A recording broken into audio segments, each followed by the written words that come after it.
Bonjour à tous, je profite de cet épisode pour vous parler du tout nouveau projet de Tip & Shaft baptisé Sailors. Sailors, avec un Z, c'est la plateforme de vidéo à la demande par abonnement dédiée à l'univers de la voile de compétition que Tip & Shaft a lancé le 1er décembre. Avec Sailors, notre objectif est de proposer aux passionnés le meilleur de la voile de compétition en streaming sur une plateforme accessible depuis tous vos appareils, ordinateurs, téléphones ou tablettes. Au menu, des documentaires, des séries, des récits de courses, des portraits, des sagas, pour beaucoup disponibles uniquement sur Sailors. Le tout pour le tarif attractif de 5,99€ par mois ou de 60€ par an. Voilà, tout ça se passe sur sailors, avec un Z.com.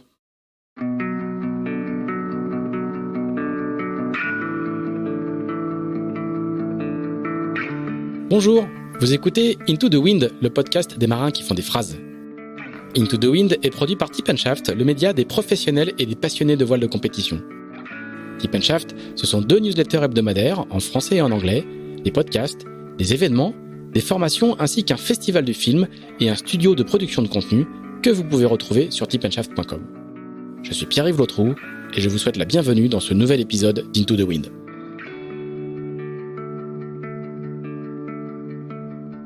Si vous suivez la voile de compétition, le nom de Paprec vous est forcément familier.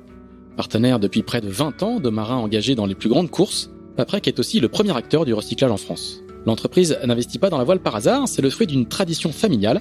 Jean-Luc Petit-Huguenin, le fondateur, découvre la voile sur un First 235, mais c'est Sébastien, son fils aîné, directeur général du groupe, qui le convertit à la course, fêtant même ses 40 ans en participant à la Solitaire du Figaro en 2018. Mais si Paprec s'affiche aujourd'hui en TP52 et en IMOCA, ce n'est pas qu'à cause de la passion des patrons, c'est aussi parce que les valeurs de la course font écho à celles du groupe, la ténacité, l'humilité, l'adaptabilité. Des qualités indispensables à terre comme en mer.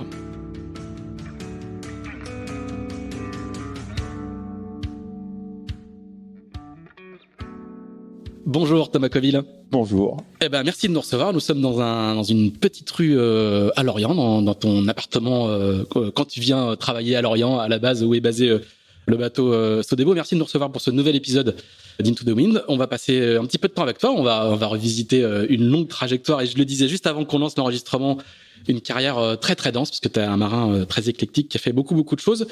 On va parler, comme d'habitude, d'abord un petit peu de l'actualité. C'est l'hiver, il fait gris, il fait froid, on est en janvier. Qu'est-ce que fait un marin comme toi dans cette intersaison ? Est-ce que c'est le moment où se prépare et s'échafaude les programmes à venir? Est-ce que c'est un moment un petit peu de creux où on prend un petit peu de recul? Qu'est-ce que tu fais, toi, traditionnellement, ces mois de janvier qui sont un peu les moments de pause des marins professionnels? Alors moi, janvier, février, c'est toujours le mois le plus dense techniquement parlant. Donc c'est les périodes où habituellement on fait les plus grosses modifs. Et c'est vrai que depuis 2 ans qu'on a ce nouveau bateau avec Sodebo, tous les ans on upgrade un peu le bateau. Et là, c'est ce qu'on est en train de faire avec des nouveaux foils et puis une nouvelle plateforme un peu plus aérodynamique. On déroule le match des évolutions du bateau.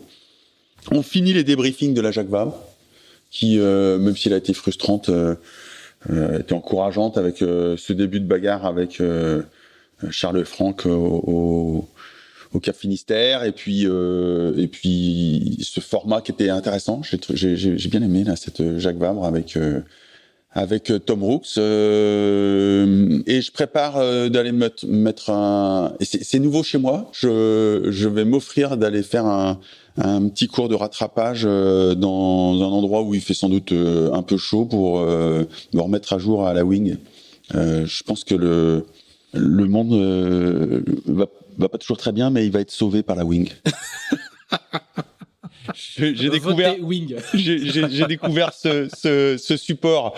Ça commence très fort. Hein. Alors que j'ai vraiment, quand je l'ai regardé, j'ai mis 1 an, et pendant 1 an, je pense que j'ai dit toutes les grossièretés sur ce support, parce que je le connaissais pas, et où tous ceux qui en faisaient, je les traitais ça ressemblait à rien, en fait.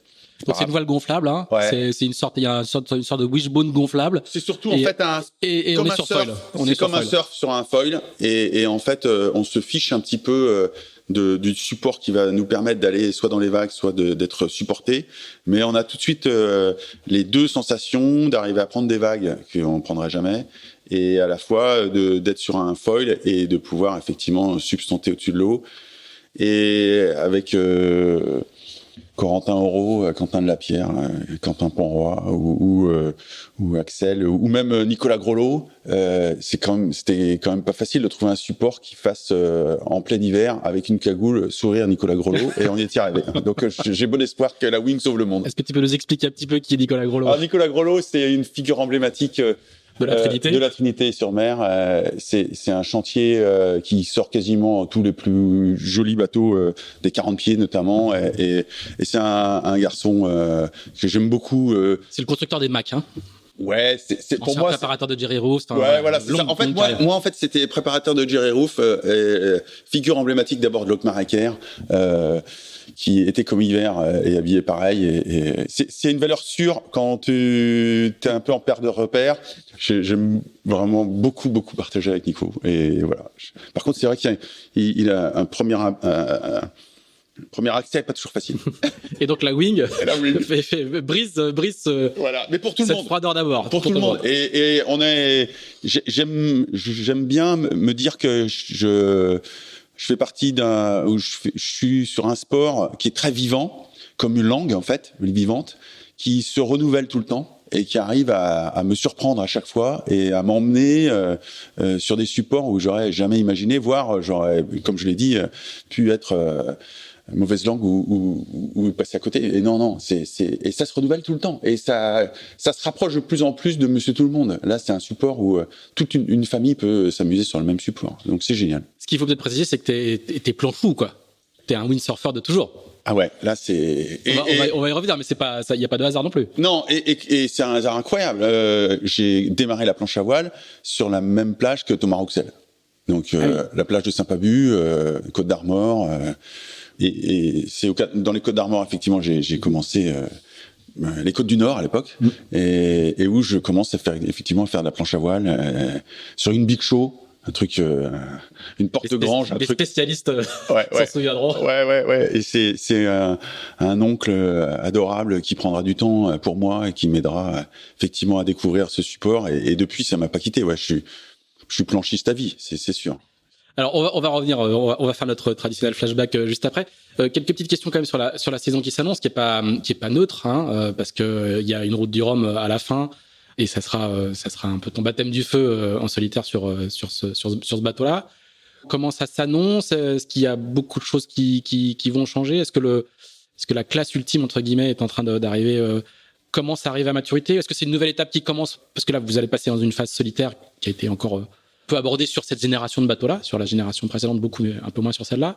Comment tu vois un petit peu l'année à venir?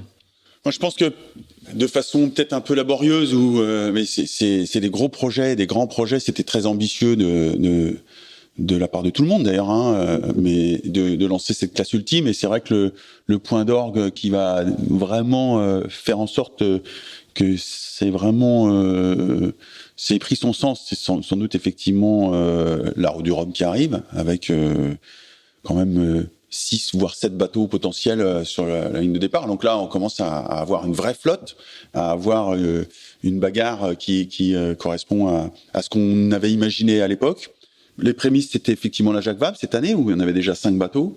Je pense qu'on va réussir à enfin, avec la route du Rhum, avec OC Sport, avec cette classe ultime, organiser et mettre en place un vrai programme qui démarre effectivement là, avec cette course autour du monde l'année d'après 2023. Ça arrive vite. Hein. Ça arrive vite. Et en fait, quasiment tout le monde est déjà dans cette projection. Alors, c'est vrai que c'est peut-être notre problème, c'est qu'on n'a pas commencé une course qu'on pense déjà à la suivante, et c'est souvent un défaut.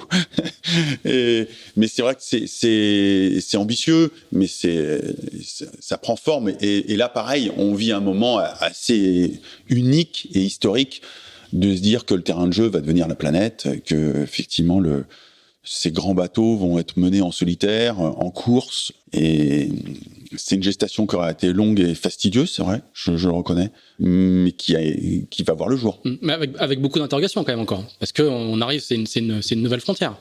Oui. Je veux dire, vous êtes déjà entre guillemets relativement nombreux. Enfin, c'est un club assez fermé, avoir fait le tour du monde en solitaire en multicoque et à l'avoir bouclé, avoir navigué beaucoup en solitaire sur des bateaux volants, c'est déjà un un peu moins la norme, quoi. Ouais, c'est moins. Si la première était une norme, hein, mais. Je sais pas, mais vu le plateau qu'il y a avec les personnes qu'il y a sur chacun des bateaux, c'est pas non plus. C'est les gens qui ont quand même, que ça soit Charles, que ça soit Yves, que ça soit Francis. Alors pour le coup, la référence, que ça soit François.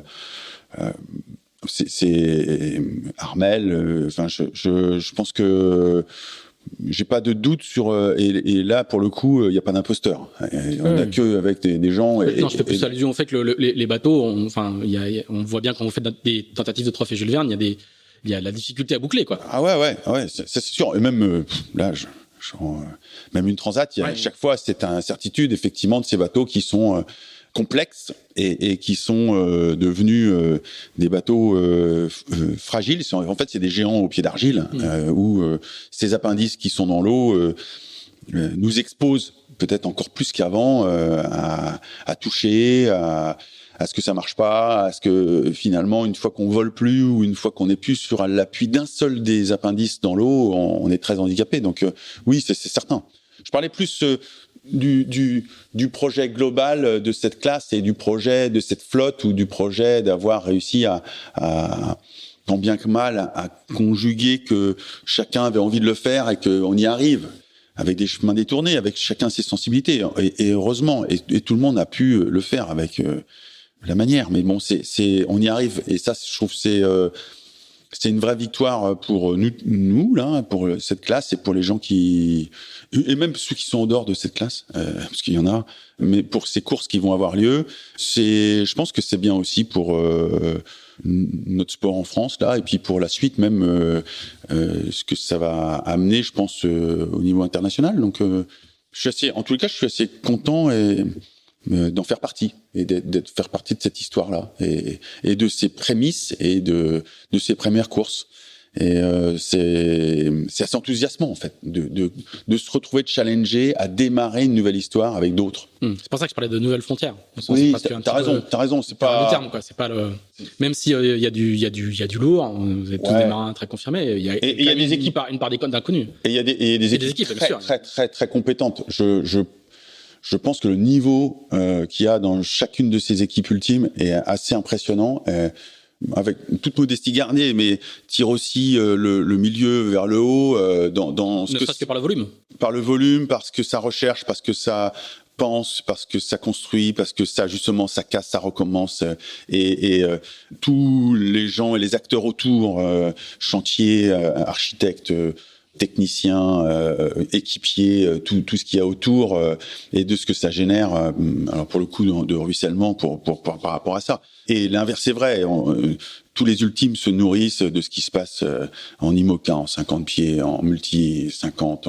Mais ça fait finalement Là, quand on est à Lorient, même l'hiver, et alors le mieux, c'est quand même au printemps, quand les bateaux se remettent à l'eau, machin, et quand on va sur ce ponton, c'est hallucinant du niveau de l'homogénéité de ce qui se passe ici et de ce qu'on vit. Alors pour le coup, quand on fait la rétrospective, c'est extraordinaire, quoi. Je suis tellement enthousiaste, je suis tellement content de vivre ça, du mini transat aux classes 40, aux multi 50, aux IMOCA, au Figaro, et sur le même ponton, et jusqu'aux ultimes, et avec finalement une simplicité, ça rentre, ça sort, ça fait les maves de port, ça cède, ça dit bonjour, ça. Et au début, le ponton était fermé, hein. Il y avait une barrière avec un code au tout début. Ouais. Maintenant, il est libre d'accès, mais au tout début, ce fameux ponton était fermé. Ouais, et j'ai des amis qui sont venus là justement entre Noël et le 1er de l'an, et on est allé faire une visite de ponton. Et ils étaient surpris que ça soit aussi facile d'accès. On était allé se promener. Bon, il restait plus beaucoup de bateaux, mais c'est vrai que et moi, j'ai jamais vu de dégradation sur aucun bateau. Personne n'est venu, jamais. Le pire que j'ai pu avoir, c'est peut-être quelques bières. Et j'imaginais, c'était à la Trinité, sur Sodebo 4, où il restait des bières et deux mégots. Et j'imaginais une soirée bien arrosée dans notre cockpit. Et ça m'a fait sourire d'imaginer ce qu'ils avaient pu se dire ou ce qu'ils avaient pu rigoler à ce moment-là, quoi. Et quelques photos qui doivent se balader sur un portable. Ouais. Ou une bonne soirée. Mais c'est vrai que alors on a cette chance, hein, nous, dans notre sport, d'avoir une espèce de bienveillance à la fois du public, mais aussi du milieu en général, quoi. On prend pas de bouteilles de plastique quand on tire des corners. Ouais, non, c'est moins exposé. C'est bon. Après, il y a peut-être, on remplit pas des stades non plus, hein. Effectivement, les enjeux sont peut-être différents. Ouais. Alors Thomas, on va faire notre fameux flashback habituel. On va repartir à la fin des années 70, parce que tu nais en mai 68 quand même, il faut le faire. Le 10 mai 68. Le 10 mai 68 à Rennes. Le 10 mai 68 à Rennes. Voilà. C'est bien marqué déjà. Ouais. Je suis un prématuré, a priori. Ils avaient secoué la voiture dans laquelle était ma maman et ça a déclenché le terme. Ouais, tout s'explique. Alors comment ça commence ? Est-ce qu'il y a des parents navigateurs ? Comment on vient de partir des Ultimes et du fameux ponton de l'Orient où toute la voile française est réunie. Quel est le début de la chaîne ? J'ai un papa qui est comme ça, hein, qui navigue, mais ce sera une énigme entre nous. Il arrêtera la voile au moment où moi je commencerai à pouvoir en faire. Donc j'ai pas beaucoup de souvenirs. J'ai quelques souvenirs avec mes parents sur un bateau qui est dans le port de l'Orient aussi, sur un Penduic 600. Mon père, en fait, complètement fan d'Éric Tabarly, achètera ce bateau au salon parce que c'était Éric Tabarly et que voilà. Et d'ailleurs, c'est pour moi, c'est les icônes comme ça, c'est des gens qui sont transgénérationnels. Et j'ai finalement peut-être aussi un petit peu voulu lui faire plaisir en étant sur ce terrain que je sentais sensible chez lui et où effectivement Éric Tabarly était finalement pour lui l'archétype à la fois de la France qu'il représentait, très gaulliste, très de l'athlète qu'il était, de la résonance qu'il avait sur ce pays, et puis à la fois le marin, l'homme, tout. Enfin, il avait tout pour lui. Il cochait toutes les cases, et c'était à chaque fois, il en parlait. C'était pas quelqu'un qui se livrait beaucoup, loin s'en faut, et lui, Éric Tabarly était ça. Et donc il achète ce bateau. Et par contre, à l'inverse, je revois encore l'angoisse de ma mère sur ce bateau qui était quand même un raté total. Il montait sur son étrave qui n'existait pas parce que c'était tout pointu. Au portant, c'était une catastrophe. Au près, c'était mais c'était un bateau froid en plus quand on était dedans. Il était en alu, tout en alu. Ouais. Donc avec une corrosion terrible. Enfin, et c'est ça dans le port de Les Ardrieux. Donc ils ont ce petit bateau. Moi, gamin, on part de Saint-Brieuc, on va à Les Ardrieux, faut se lever à 6h le matin pour avoir la marée. Enfin, c'est tout de suite une logistique terrible. Et je sais pas franchement avec eux. Moi, la voile, elle démarre finalement sur une caravelle à Saint-Jacques-de-la-Mer avec des cousins et où les Ébiens, l'île Thomé, ce jardin-là est plus un terrain de voyage déjà, où on arrivait sur des plages qui étaient inaccessibles à marée haute par exemple, et j'ai adoré ce moment-là. Et puis après c'est plus et j'ai gardé plutôt ça, c'était ici dans le golfe du Morbihan. Sur la pointe du Blair avec deux cousins, mais notamment mon cousin Mathieu, avec qui on a une liberté totale en planche à voile. Mon oncle à l'époque a une windsurfer avec le wishbone en tech et une Dufour, donc il y en a deux, et tous les deux on part. On mettait les deux planches à voile, il fallait les porter, les mettre sur une brouette, les emmener à la plage, gréer. Enfin, c'était vraiment le gamin qui n'était pas motivé par ça. Et quand on avait fini de gréer, c'était déjà passé 1h30. On partait dans le golfe et on en reparlait il n'y a pas très longtemps. Nos parents avaient une espèce d'insouciance complète où on partait sans gilet, avec un pique-nique sur l'avant-bras ou attaché sur le wishbone, et on partait toute la journée et on revenait le soir vers 20h, 21h. Et ce sentiment que j'ai eu avec Mathieu de me balader et de partir. Et t'as quel âge là ? Et là, on a 11 ans, 12 ans, ouais. Et on a le wishbone au maxi bas, trop, ouais. qui est trop haut, et quand on tombe, l'autre, on est un peu angoissé de voir l'autre tomber parce qu'on sait jamais très bien comment l'autre va réussir à remonter la voile. Et à la fois, c'est déjà cette appréhension, cette liberté totale et entière, ce goût de partir. Le golf, ça reste pour moi un émerveillement parce que justement, il y a chacun de ces petits îlots c'est un peu un jardin. Et ensemble, on découvre ça, quoi. Et on se découvre ensemble par rapport à ça. Et puis après, il n'y a pas d'ambition d'aller plus loin, de partir, de voyager, de faire de voir le large, quoi. Pour l'instant, c'est une relation à l'élément, quoi. Ouais, une relation à l'élément, une relation à cette planche à voile qui est finalement très adaptée pour nous parce que c'est simple et puis ça nous permet quand même d'aller d'un point à un autre. J'entendais ça, je crois que c'est hier. Finalement, la vie, c'est d'aller d'un point à un autre en essayant de se cogner le moins possible. et nous, là, on allait d'un point à un autre et on se cognait pas trop. On était vraiment heureux. Je crois que c'était vraiment, on a découvert ce bonheur ensemble. En plus, quand tu rencontres ça et puis tu le partages et tu sens qu'effectivement, avec quelqu'un d'autre, tu ressens ça. T'as cette émotion-là. Encore une fois, c'est pareil. L'athlète, c'est quoi? Il a une émotion qui génère une sensation et qui fait un mouvement. Et c'est un peu un tripode qui avance comme ça, petit à petit, puis qui se trouve son émotion, la sensation que ça génère, le mouvement, bon ou mauvais. Et puis après, en rentrant sur Saint-Brieuc, je sais pas si Saint-Brieuc, c'est quand même assez, c'est pas la ville la plus fun board. Enfin, c'est une ville de province. Un peu grise et tout, mais son littoral et cette plage des Rosaires et notamment de Tournemine, c'est une petite école de voile qui à l'époque, il y a un atelier qui est dans un bout de chapelle, donc c'est un endroit assez atypique.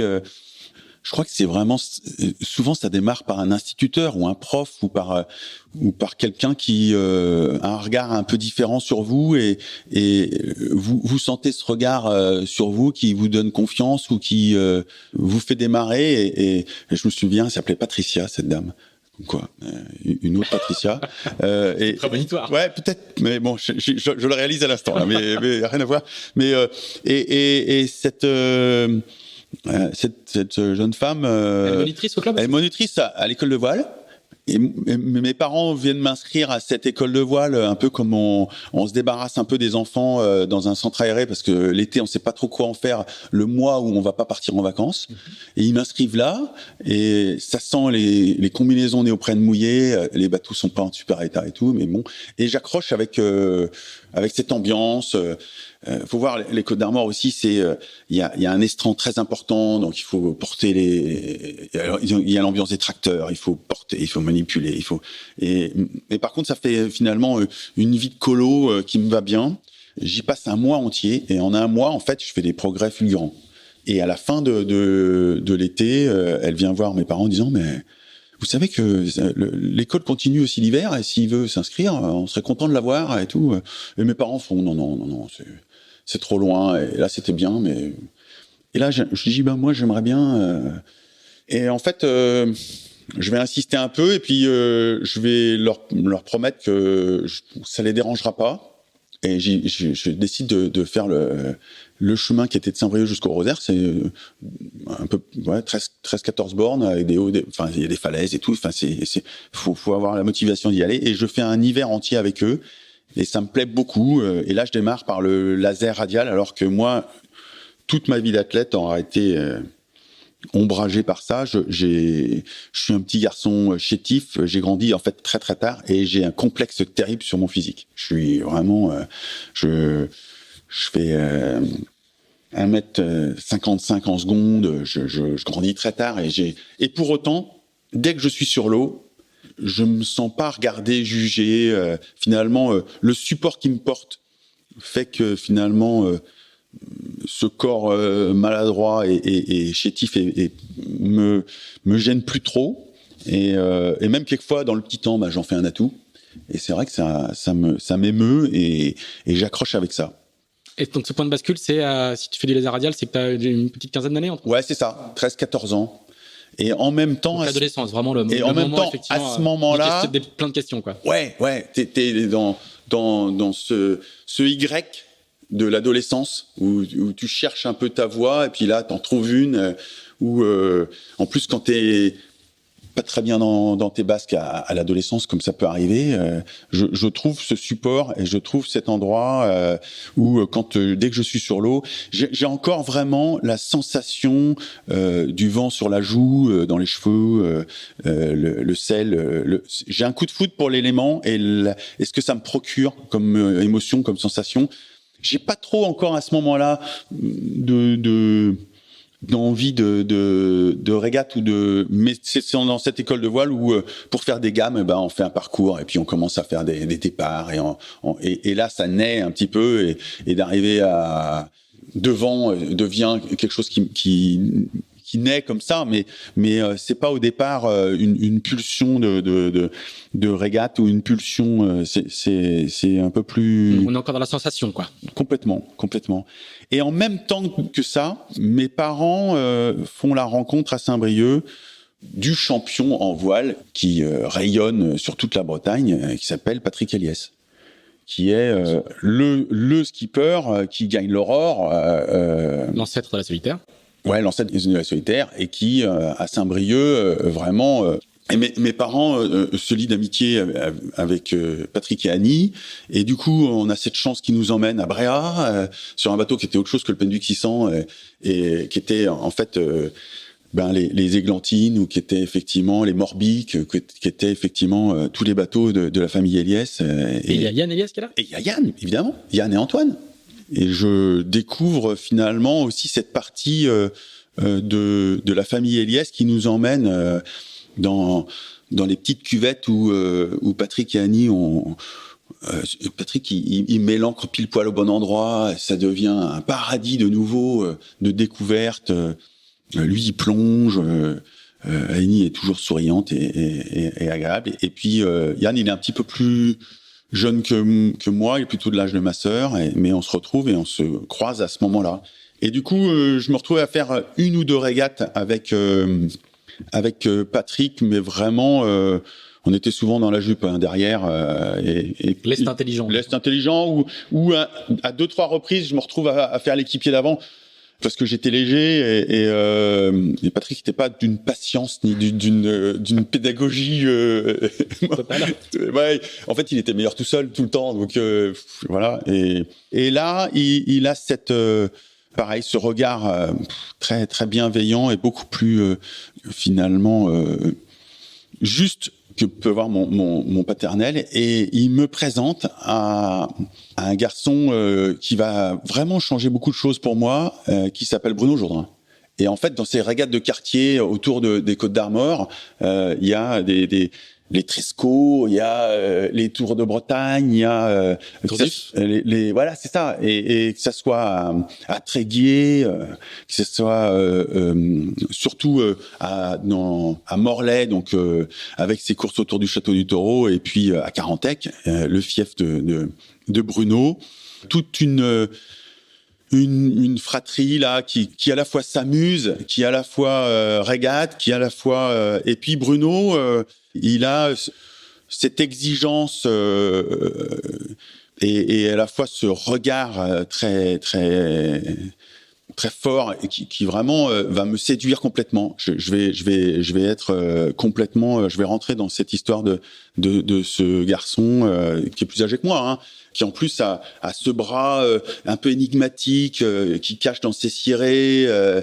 il fait tout de sa main gauche. Il a cette. Il faut expliquer un petit peu. Il a eu un accident. Il a eu un accident de moto le jour de ses 18 ans. Un copain qui, comme cadeau d'anniversaire de ses 18 ans, lui offre un tour en moto, et puis Bruno, il a cet accident qui lui voudra effectivement d'avoir ce bras handicapé, et donc ça va pas l'empêcher de regatter. Hein, et au contraire, il en fait. Alors là, si on parle de résilience, là, il en fait une résilience incroyable.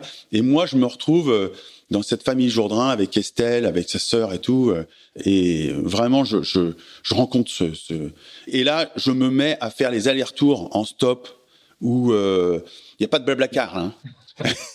Là il faut avoir envie, hein. Et pareil, en train et en stop, et je vais à Morlaix, et il y a la famille Clèche, c'était et tous ces gens m'accueillent. il y avait des soirées après les régates au Château du Taureau qui étaient bien arrosées, qui étaient très conviviales, qui étaient très festives. Et donc Bruno, en classe 8, me donne pour le coup le goût de la régate. Puis c'est le patron du class 8 à l'époque. Ouais, c'est lui. Qui est un monotype très très couru, qui est vraiment le monotype de régate. Le monotype de référence. Le monotype de référence qui va du match race jusqu'à, effectivement, dans toute l'Europe, enfin, surtout en Espagne, mais aussi en Italie, mais c'est le. L'équivalent du J80 aujourd'hui, quoi, pour résumer, quoi. Ouais. Et Bruno est la référence. Et il est très bon avec des bateaux qui s'appelaient Lord Jiminy. Et Lord G, c'était et moi je passe des heures à peaufiner ce bateau. Je comprends aussi que c'est très technique et je comprends que c'est un sport mécanique avec lui et la rigueur de ça. Et ça s'arrêtera sur une anecdote horrible que je voudrais confesser. Et on fait un Spi Ouest France et souvent autour de ce week-end pascal du Spi Ouest France à la Trinité, il y a le changement d'heure. Et là, je rentre la veille de la deuxième journée où on avait gagné, je crois, toutes les manches la première journée. Donc la deuxième journée, je rentre à Auray chez Cathy, ma copine de l'époque qui sera ma femme et qui est toujours. Et on fait ce changement d'heure et je lui dis, elle s'en occupe et on inverse. En fait, on rajoute une heure de temps. Et là, j'arrive sur le pont de Carisper. Et il n'y a plus un seul bateau dans le port que Lord Jiminy, qui est au ponton du grutage. Et là, le Spi Ouest France était terminé. Et là, ils sont pas sortis du coup. Non. Et là, Bruno ne m'a plus jamais redressé la parole. Enfin, si, bien des années après. Mais il était furieux et il avait raison. Et pour autant, ça démarre effectivement avec lui. Du coup, ça s'arrête avec Bruno de façon un peu sec comme ça. Et là, je retrouve un support et une autre finalement dimension de la voile. Et ça, pareil, ça va être. Alors ça va durer très longtemps, ça aussi. Qui est le Tour de France à la voile. Et je te coupe un instant parce que t'es allé très très vite, mais de la découverte du laser radial au class 8, t'es déjà, enfin quand on est dans l'équipage de Bruno Jourdain, on est déjà bien inséré à cette époque-là, on est déjà bien inséré dans le milieu, quoi. Ouais. C'est allé assez vite, quoi. C'est allé assez vite et à la fois, j'ai mis du temps dans le sens où j'allais soit à vélo, soit j'ai fait mes armes là, mais j'ai pas fait de passé olympique ou j'ai pas. J'ai tout de suite compris que mes parents allaient pas mettre le laser sur le toit de la galerie, allaient prendre une remorque et allaient faire les interligues, allaient m'emmener parce que j'étais pas majeur et donc ils allaient pas du tout m'aider pour ça. Ça allait pas être leur priorité et voire pas du tout. Et quelle relation t'as à la pratique dans ces années-là? C'est une passion absolue qui te dévore tout de suite. T'as trouvé ton truc, quoi. Ouais, j'ai trouvé mon truc au point chemin est tracé, quoi. Au point que j'ai quasiment pas de vie sociale.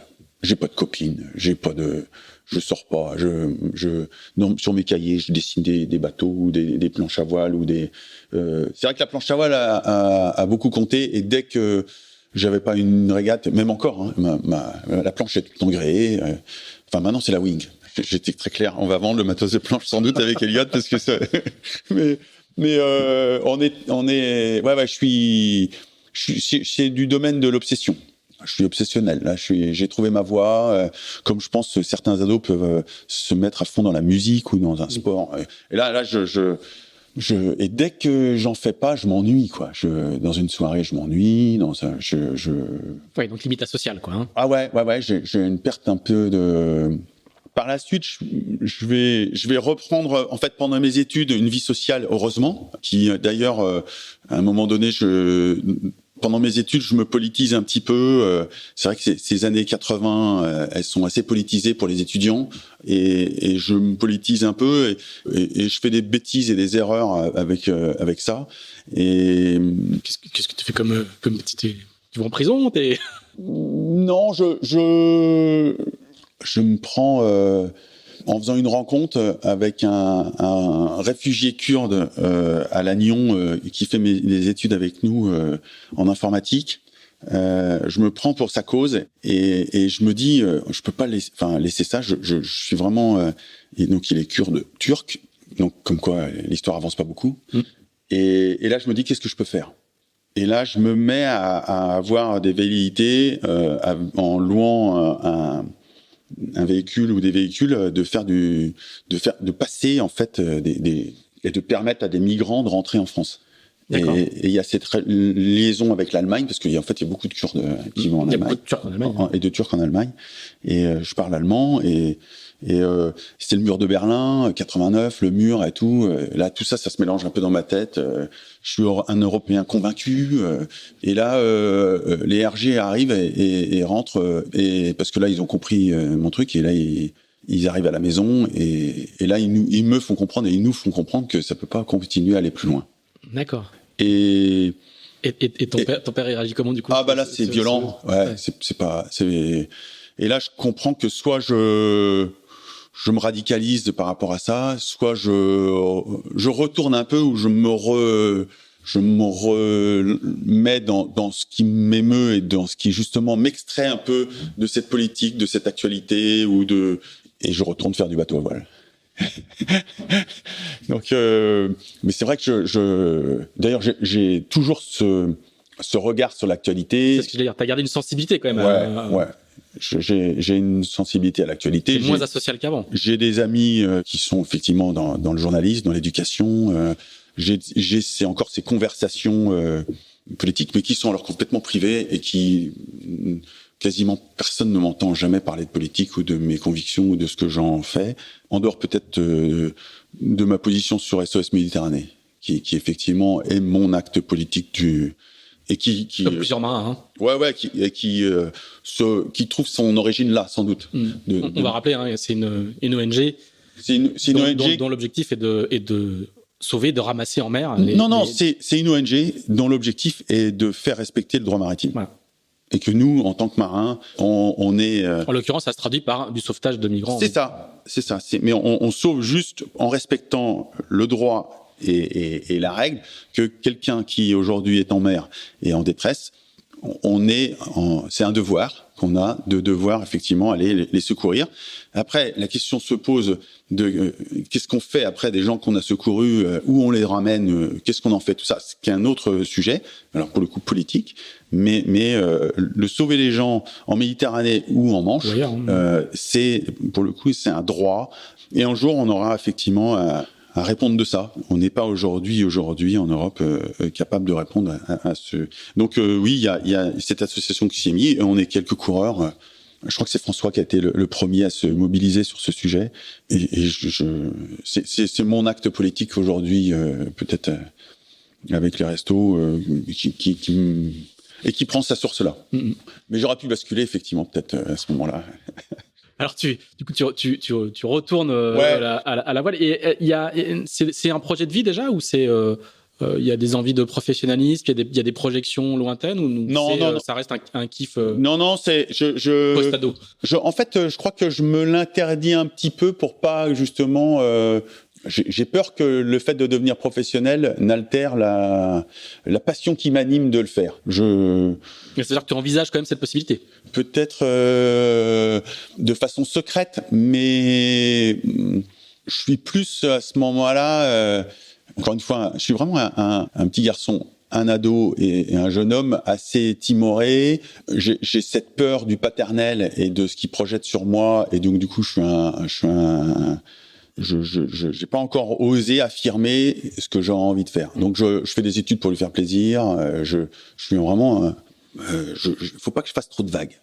Et c'est le cas de le dire. C'est le prix de la liberté. C'est le cas de le dire. Faut pas que je fasse trop de vagues. Et or là, mais je sens que j'ai ce caractère au fond de moi qui à un moment donné va exploser. Et il explosera plus tard, effectivement. Alors la combustion lente, elle se fait comment? En fait, je découvre cette épreuve assez incroyable quand justement on n'a pas ce support olympique et machin, qui est le Tour de France à la voile, qui part souvent à cette époque-là de Dunkerque et qui va jusqu'à Menton. Et Yannick Dupetit dans les Côtes d'Armor, Côte du Nord à l'époque, gagne en 85. Et Yannick est avec sa bande là. Vraiment un monsieur un jeune homme à l'époque en 85, c'est encore autant, et ils mettent une marée à tout le monde et gagnent le Tour de France. Donc c'est génial. Et Et donc ça rayonne un petit peu dans notre village. Et là, je rencontre aussi à la Trinité-sur-Mer. D'ailleurs, avec des, ça m'amuse parce que je les ai retrouvés l'autre jour, des frères Hamon qui avaient un sélection, parce que c'est sur des sélections que ça se faisait à ce moment-là, les Tours de France. Et pareil, cette famille m'adopte un petit peu. Je fais des régates avec eux. Et là, je rencontre Gilles Lecause, qui effectivement est un des bateaux professionnels pour le Tour de France à la voile. Puis il y aura Pays de Vannes avec Loïc Fournier-Foch. Et le premier qui finalement me fera comprendre qu'il y a un peu de professionnalisme, c'est Hans Buchholz, avec le bateau Décathlon Wascal, et où ce Hollandais qui arrive de nulle part, qui est quand même un mec un peu atypique, qui est pas du tout aimé dans le milieu, il me recrute comme équipier d'avant, et je me retrouve à naviguer avec lui. Et on navigue. Très pro, hein, il lève des gros budgets. Voilà, quand il fait la mini, il a un bateau incroyable. C'est là où, avec Hans Buchholz, je comprends que c'est très pro. Et que il faut mettre de la rigueur là-dedans, il faut de l'argent. Et le modèle hollandais d'Hans Buchholz fait peut-être ce passage un petit peu à me dire qui effectivement ça part de là, ou ça part comme ça, ou ça s'écrit comme ça. Ça ouvrira aussi sans doute la brèche d'avoir envie d'aller naviguer avec des étrangers, avec Hans. On s'entend bien. On gagne un Tour de France avec lui. On fait les courses d'avant-saison, mais toutes les courses d'avant-saison. Donc c'était un programme, pareil, c'était avec les convoyages et tout, avec mes études à ce moment-là, faut quand même jongler, quoi. Hein. Je suis pas présent à tous les cours quand même, quoi. Et donc le Tour de France à la voile, je vais en faire une bonne dizaine. Et ça va vraiment me prendre. D'ailleurs, je vais en faire un qui va me plaire beaucoup et qui va m'aider aussi beaucoup. C'est celui que je vais faire avec comme skipper avec l'école polytechnique. Et là, je finis en fait mes études. Skipper sur le Tour, c'est un statut quand même là. Ouais. Là, skipper sur le Tour, et c'est la première fois. Ouais. C'est pour ça, c'est la première fois que j'accède au fait d'être skipper du bateau. On est en 1990, hein, en 90. Si mes notes sont bonnes. Ouais, j'ai essayé de retrouver ça aussi. En 90, Tour de France à la voile. Et là, comme quoi, on en parlait là, c'est à chaque fois en fait des familles ou des groupes qui m'emmènent, j'ai besoin d'avoir cette sensation du groupe avec moi. Et là, l'école polytechnique, avec toute l'équipe qui est autour de moi, je tombe avec des garçons d'abord. Les mecs, ils comprennent vite. Ils sont super motivés. C'est des étudiants, hein. Ouais, il y a un classement étudiant. On se prend au jeu ensemble, et ils me donnent ma chance. Ils voient mes limites, mais ils les acceptent, et on fera une année incroyable, et qui va vraiment me montrer que finalement, je suis skipper sur le bateau. C'est la première fois que j'accède un peu aussi à ce côté de m'exposer à être leader, alors que jusqu'à présent, je suis très très en retrait et j'aime pas ça. Et pour le coup, j'ai gardé ça. Je pense que là où je suis le meilleur, c'est quand je sers un groupe et un leader. Et là, avec l'école polytechnique, le général de l'X nous dit. Si vous battez l'école navale au Tour de France à la voile, je serai généreux. Je savais pas très bien ce que ça voulait dire, mais voilà. Et on bat l'école navale cette année-là, et le skipper de l'école navale cette année-là, c'était Jimmy Pain. Et on bat Jimmy Pain, qui était une référence, hein. Un cadre du Tour. Cadre du Tour. Donc qui va l'être longtemps d'ailleurs. Et ouais, tout à fait. Ça va être son fonds de commerce. Et on gagne le Tour de France.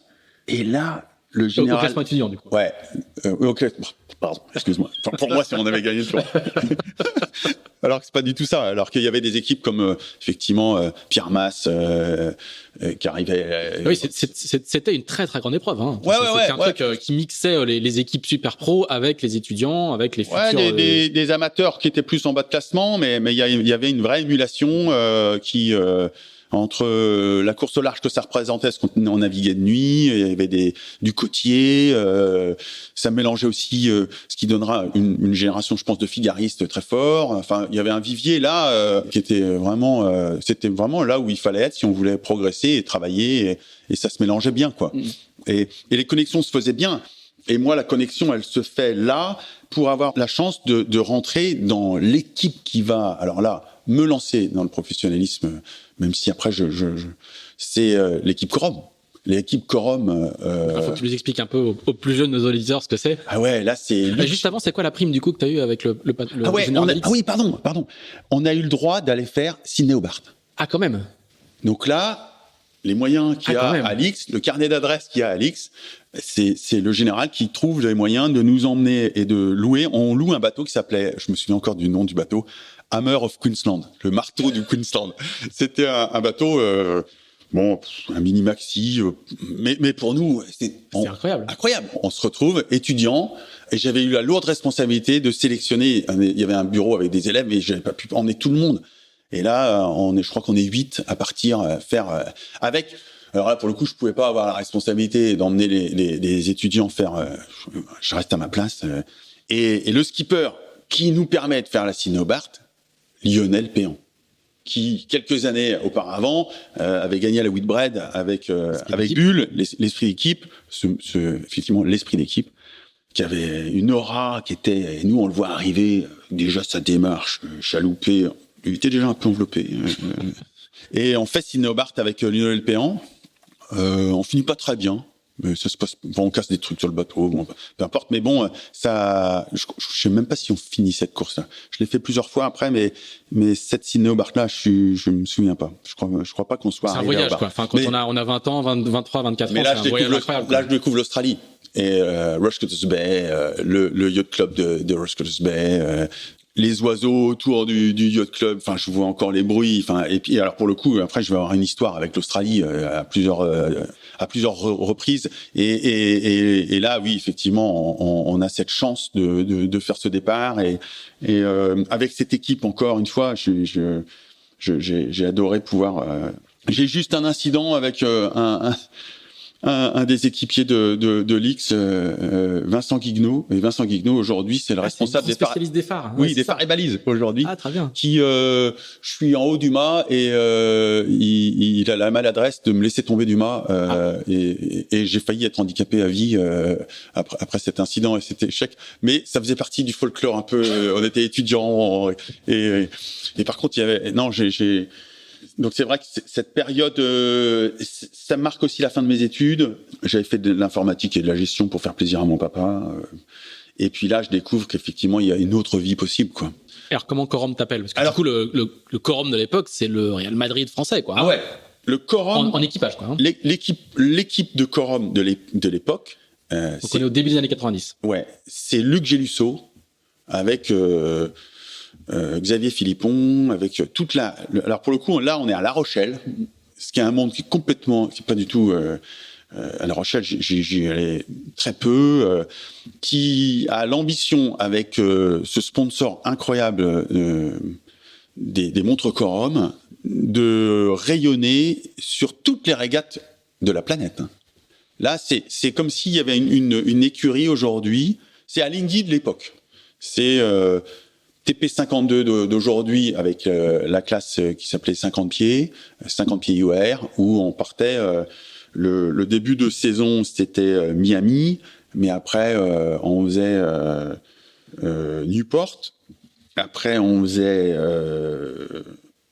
Porto de Cervo, après on faisait Saint-Trope, on faisait... il y avait un circuit qui allait après à Coves. On montait après en Suède et on finissait effectivement. Donc la voile très anglo-saxonne. Très anglo-saxon. Que de l'équipage. Vraiment avec des skippers à chaque fois. Et il y avait 3 bateaux différents. Et donc il y avait le 50 pieds, la Touton Cup. On allait quand même faire la Kaiwood Cup à Hawaï. On allait au Japon. Et on naviguait avec les containers qui suivaient, la logistique, une grosse écurie. Et il y avait effectivement le one ton. Et moi, j'étais sur le one ton. J'ai fait pourtant beaucoup de 50 pieds. J'ai fait tous les bateaux. Donc là, je me retrouve à voyager. Comment t'es recruté là-dedans? Et je suis recruté là-dedans par le Tour de France à la voile. On est jeune étudiant, je fais de l'informatique, ça les intéresse. Surtout, je suis disponible. Pourtant, c'est les premiers cachets. On est payé. Et on est... c'est des petits cachets, mais Luc Gélusso, il met un cadre, il met un statut, une rigueur. Par contre, une rigueur, pour vous te donner le niveau de la rigueur, quand on travaillait sur le bateau, il fallait mettre des taux de pont et tout. S'il voyait un outil qui qui était en dehors du taux de pont, ou si on n'avait pas mis le taux de pont, ou si on avait laissé mettre une pince, machin, on n'était pas payé de la journée. Oui. Si on n'était pas en chemise, on était en chemise quorum. Si on n'était pas en uniforme, c'était pareil. Donc il notait, et puis retenu sur salaire. Et retenu sur salaire. Et il était de cette exigence et de cette rigueur-là qu'il voulait que ça soit exemplaire. Et il a ce côté de ce que je pense moi être le leader. C'est-à-dire le leader, il avait cette vision du professionnalisme. Il voulait rayonner sur toute la planète. Et on a fait là. Moi, j'en ai fait effectivement 2 ans là. Et c'est pareil. T'es jeune étudiant, tu te retrouves à Honolulu à faire la Kenwood Cup. Tu te retrouves à naviguer contre Paul Caillard. Tu te retrouves à naviguer contre Dixon. Tu te retrouves à naviguer Chris Dixon. C'est avec sur des triangles. Alors là, on est vraiment dans la régate pure où il y a des moments comme en TP52 aujourd'hui. T'arrives à la bouée, tu te dis là, ça va pas passer. Là, on est 8 de front et ça va pas passer. Et en fait, tous les mecs sont tellement fort en termes de régate. Bon, ça touche de temps en temps, ça réclame, ça avec sa gueule. Je me souviens d'engueulade avec Harold Pillmore, qui était vraiment un chien, avec les mine machines, avec toutes effectivement les bateaux du Nord, containers, tout ça. Et donc, et on s'affrontait sur toutes les mers du monde. Pas beaucoup en offshore. La course offshore de l'année, c'était l'Amiral's Cup, c'était le Fastnet. Et là, les bateaux étaient pas en cigarette, mais un papier cigarette, mais c'était vraiment avec des mâts en alu qui se tordaient dans tous les sens. Quand il y avait vraiment des très bons experts pour régler un mât. Dans le Quorum Sailing Team, c'est la crème des régatiers français, quoi. Pas des solitaires du tout. Hein. Non, pas du tout. Quelques-uns font carrière en solitaire derrière, mais là, on a vraiment des noms pas très très connus aujourd'hui, mais qui sont à l'époque des ultra cadors de la régate, quoi. Ah oui. Là, moi le barreur avec qui je suis sur Quorum Diamant, c'est Marc Bouette. Donc c'est le meilleur tacticien du moment, barreur, la référence de la référence. Et effectivement, c'est Pierre Masse, c'est toute cette équipe, déjà Mick Karmarek, des gens. Alors eux, ils gagnent en 89, et moi, je fais partie de l'Amiral's Cup de 91. Je crois qu'il regagne en 93, je crois. Je suis pas sûr de moi. Ouais. Et donc moi, je fais 91-93. Ouais. Donc on va jusqu'à cette. Mais en 89, ils gagnent, je crois, et en 93 aussi, on gagne, mais pas dans toutes les catégories. Mais pendant toute cette période-là, c'est incroyable. C'est aussi le réseau un peu qui là pour le coup se tisse à un niveau professionnel et où je rencontre des étrangers, où j'ai un vrai plaisir à retrouver des gens, mais c'est pas paraître incroyable, mais on avait des t-shirts d'ailleurs, c'était No Palm, No Race. Partout il y avait des palmiers, on allait régater. Donc on se voyait un mois à Miami, puis on se retrouvait 2 mois après à Saint-Tropez ou à Palma et on montait, on démontait les bateaux. On était aussi des manœuvres, hein. On tirait les boulons, on mettait les bateaux en container sur des camions. Je me souviens d'ailleurs d'une one ton où on monte avec là c'était avec Port du Crouesty, donc un one ton d'ici, parce qu'il y avait une sélection pour l'Amiral's Cup, et donc il y avait plusieurs équipes qui se présentaient et avant l'Amiral's Cup, et c'est vrai que c'était. Et là, c'était avant Quorum, ça, puisque c'était l'époque Jafresic avec Diamant Bleu, avec Port du Crouesty, avec CGI. Là, moi, et encore une fois, toute cette période-là, pour moi, la voile, ce n'est qu'un sport d'équipe. C'est qu'un sport de groupe. J'ai absolument pas, même dans ma tête, d'idée de faire du solitaire. Vraiment. Voilà, je peux pas ne pas parler de cette période-là avec Jean-Yves Jafresic. C'est Jean-Yves Jafresic, Tinel, Sambron, tout ça. Là, c'est les grands frères qui m'apprendront la vie, qui m'apprendront quasiment. Ils m'apprendront tout là. Tu veux dire à boire, à fumer. Fumer, j'ai pas fait, mais boire, oui, ça c'est sûr. Et avec déjà un monsieur qui me suivra beaucoup, qui m'aidera beaucoup, qui est Stéphane Guilbeault. Et eux, ils préparent l'Amiral's Cup avec un bateau qui s'appelait le Diamant Bleu. Et oui, ils feront pas l'Amiral's Cup, mais on va rappeler l'Amiral's Cup, ça se court en équipe de bateaux. Hein. Faut monter une équipe de bateaux, qui sont pas forcément qui représentent la France quelque part. Mais alors il y avait en fait comme si on avait un championnat où sur 3 supports différents. Il fallait aligner les 3 supports différents sur toute l'année.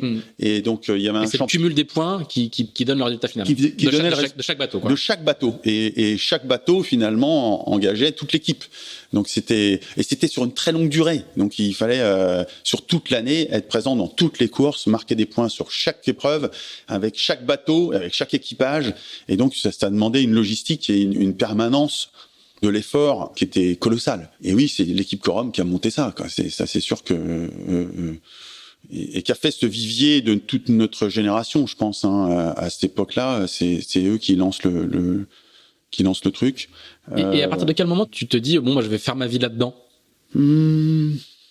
Parce qu'il y a quand même un moment où, tu vas quand même vaguement tenter d'avoir une vie de salarié lambda dans une entreprise. Alors c'est beaucoup plus tard. Beaucoup plus tard, d'accord. Ouais.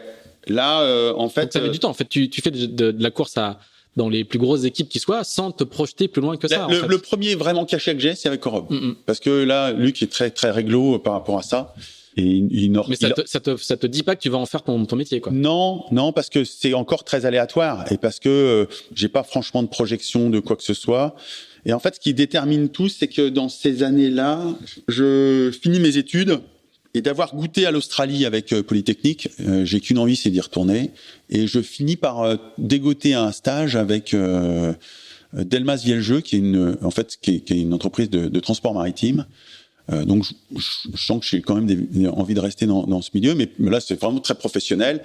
Cette entreprise vient d'être rachetée par Bolloré, qui commence à construire son empire de logistique et de transport maritime, surtout qu'il mettra après sur l'Afrique. Mais ils rachètent une entreprise en Australie.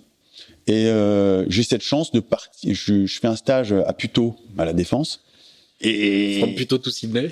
Ouais. Et il y a un job qui se dégage pour faire une audit là-bas ou un truc. Et c'est Monsieur Marshall. Alors qui pour le coup je retrouverai après parce que c'était un très bon copain de Philou et de l'équipe. Et qui me fait confiance et qui me permet de partir en Australie. Et là, je pars en Australie pendant 6 mois et où là, pour le coup, plus de regarde, quoi. Je fais la cinéobarque là-bas quand même, mais dans un cadre un peu différent. Je tombe amoureux d'une Australienne là-bas et son père avait un bateau qui s'appelait Inch by Winch.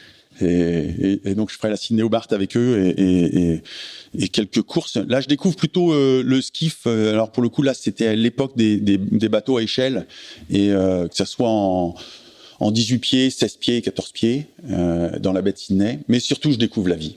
Et là, je me libère. J'avais besoin d'aller à l'autre bout du monde pour me libérer de l'emprise familiale et de ce que j'avais effectivement vécu comme éducation. Et là, je découvre que j'habitais Bondi Beach, Campbell Parade, vraiment face à la mer. Tous les matins, j'allais surfer.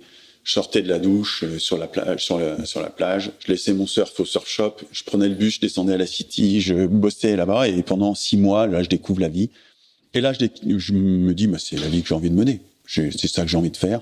Je me sens bien, je me sens heureux, équilibré, j'ai trouvé mon équilibre. Et puis, j'envoie à la fin de ma mission, j'envoie un message à Paris et chez Bolloré. Et puis, je leur dis, voilà, je suis prêt à rester là. Ils sont prêts à m'accueillir. Et là, je reçois un fax, parce que c'était pas des mails, hein. Je reçois un fax de retour. On me dit, non, votre mission s'arrête là. On a prévu autre chose pour vous. Et dans la phrase, on a prévu autre chose pour vous. Je m'aperçois que depuis que je suis né, quasiment tout le monde prévoit pour moi, quoi. Et là, ça fait bim, boum, balaboum. Tout s'écroule. Et je dis, c'est fini. Je chiffonne le truc, je le mets à la corbeille et je dis, terminé. J'ai plus de visa. Je pars en Nouvelle-Zélande. Et là, en Nouvelle-Zélande, je me fais un trip, quasiment, pas de trip, mais qui aurait pu ressembler à une To the Wild. Je pars à pied avec mon sac à dos. Au début, l'idée, c'était de partir en Nouvelle-Zélande pour après revenir en Australie avec un visa de tourisme. Et puis là, finalement, la Nouvelle-Zélande, je pars dans l'île du Sud et là, je me fais un trip à pied où j'ai pas, mais vraiment zéro, j'ai pas un rond, quoi. Je dors dehors, dans les fossés, je chaparde un peu des fois des trucs sur les étalages. Enfin, vraiment, j'ai vraiment pas un rond. Je me retrouve à faire des petits boulots en Nouvelle-Zélande, dans les fermes et des trucs comme ça. Et puis, je me fais prendre d'ailleurs en stop. Et je fais à moitié une syncope dans la voiture. Et donc le mec s'aperçoit que je Il m'accueille et il me gardera pendant quasiment 15 jours, 3 semaines, et je me refais un peu la cerise chez eux. Et puis je décide de continuer. Là, je suis vraiment sur la côte ouest de la Nouvelle-Zélande, où il y a quasiment personne, hein, c'est très très peu peuplé. Tu peux marcher là, si tu meurs sur le bord de la route, c'est fini, hein, on te retrouvera pas. Et puis finalement, je reprends le ferry à Nelson. Là, je remonte, je reprends l'avion, je retourne en Australie. Et là, en Australie, j'essaye de trouver un moyen de me refaire un visa. J'envisage le mariage blanc. Et finalement, je me fais dénoncer par le fait que Bolloré, ils ont pas du tout aimé ma plaisanterie, là. Et donc, je me fais rattraper par l'immigration et je me fais expulser d'Australie. C'est Bolloré, enfin c'est le siège parisien de Bolloré qui te... Ouais, enfin ils disent, attendez, nous, ce mec-là, il est plus chez nous, hein. Et puis, le fait que je rentre en Australie et que je redemande des machins, ça doit faire la connexion. Et puis, ils retrouvent mon... Et puis, expulsé, du jour au lendemain, t'es dans l'avion et tu te retrouves à Roissy. Et à Roissy, t'es là, qu'est-ce que je vais faire de ma vie? Tu sens que t'es pas très bien vu, ce que t'as fait, enfin, tu te dis, pour une fois, je tentais de faire un truc dans lequel j'avais la tripe, et pas pour faire plaisir, et puis là, et donc j'arrive à Roissy, je sais pas très bien où aller, je redescends quand même à Saint-Brieuc, je sais pas trop, avec mon chapeau, j'avais un chapeau Cobra, là, australien, un peu Crocodile Dundee. Et là, j'appelle Cathy, qui était la copine que j'avais avant, et qui j'ai dit, il faut que tu me sortes de là, je peux pas rester à Saint-Brieuc. J'avais ma 2 chevaux. Je prends ma 2 chevaux. Je m'aperçois pas que je me suis mis sur la gauche parce que j'arrivais d'Australie et que j'ai perdu complètement la notion. Je me retrouve à gauche en sens inverse et tout. Et là, tout se cumule et tout. Je me dis, oh, là, t'es en train de perdre la boule. Je descends avec elle ici à Auray, et je retrouve, en fait, et c'est là que ça va basculer et que ça va tout changer. Je retrouve sur les quais là, le garçon ou le mec qui va faire basculer et qui va me partir dans le professionnalisme là, de changement de vie, parce que là j'ai décidé de changer de vie et que tout le monde va pas prévoir pour moi toute ma vie. Je rencontre Jacques Vincent, qui est en train de démarrer avec Bruno Perron l'histoire la plus folle de la voile de ce moment-là, qui est loin de la régate, qui est loin de ce que j'avais connu avant, Corum et compagnie, qui est de faire le premier trophée Jules Verne, donc de battre Jules Verne en moins de 80 jours sur un catamaran qui était Jet Service 5 et qui décide de racheter, de solidifier les poutres qui étaient à l'époque avec des boulons Icral parce que le bateau devait être démontable et tout. Et donc avec Bruno Perron, Jacques Vincent. C'est Jacques Vincent qui me prend sous son aile et qui me dit, viens par là, on a besoin d'un ingé pour monter l'électronique et l'informatique à bord, mais je ferai tellement d'autres choses, parce que là on est dans une là c'est une épopée, là. On rentre dans l'épopée. Là on est en 1992. Hein. 92. Et en 92, j'habite dans un container à la Trinité. Le soir, je descends la banette avec une petite ficelle, là, je me glisse dans la banette, dans mon sac de couchage, ça ruisselle partout, là, et on se fait à manger avec un réchaud, là, et puis le matin on range tout, et là c'est l'atelier. Et donc le soir et la nuit c'est ma chambre, et hop, quand on remonte tout et quand on range tout, c'est l'atelier. Et là, Olivier Despeigne qui arrive dans ma vie, Marc Valin, Cam Lewis et Bruno, avec ce charisme qu'il a dans le regard et cette conviction qu'il a qu'on va y arriver, quoi. Alors que, très honnêtement, quand on voit le catamaran Jet Service arriver, faut s'imaginer à quel point ce bateau était pas adapté, était pas fait du tout pour ça. Donc, et là, on commence un chantier de Maboule chez Multiplast avec un jeune mec, je crois qu'il était encore stagiaire à l'époque, adossé à Gilles Ollier, qui avait été dessinateur, enfin architecte du bateau, qui était Yann Pensfornis, qui est l'actuel directeur général de chez Multiplast.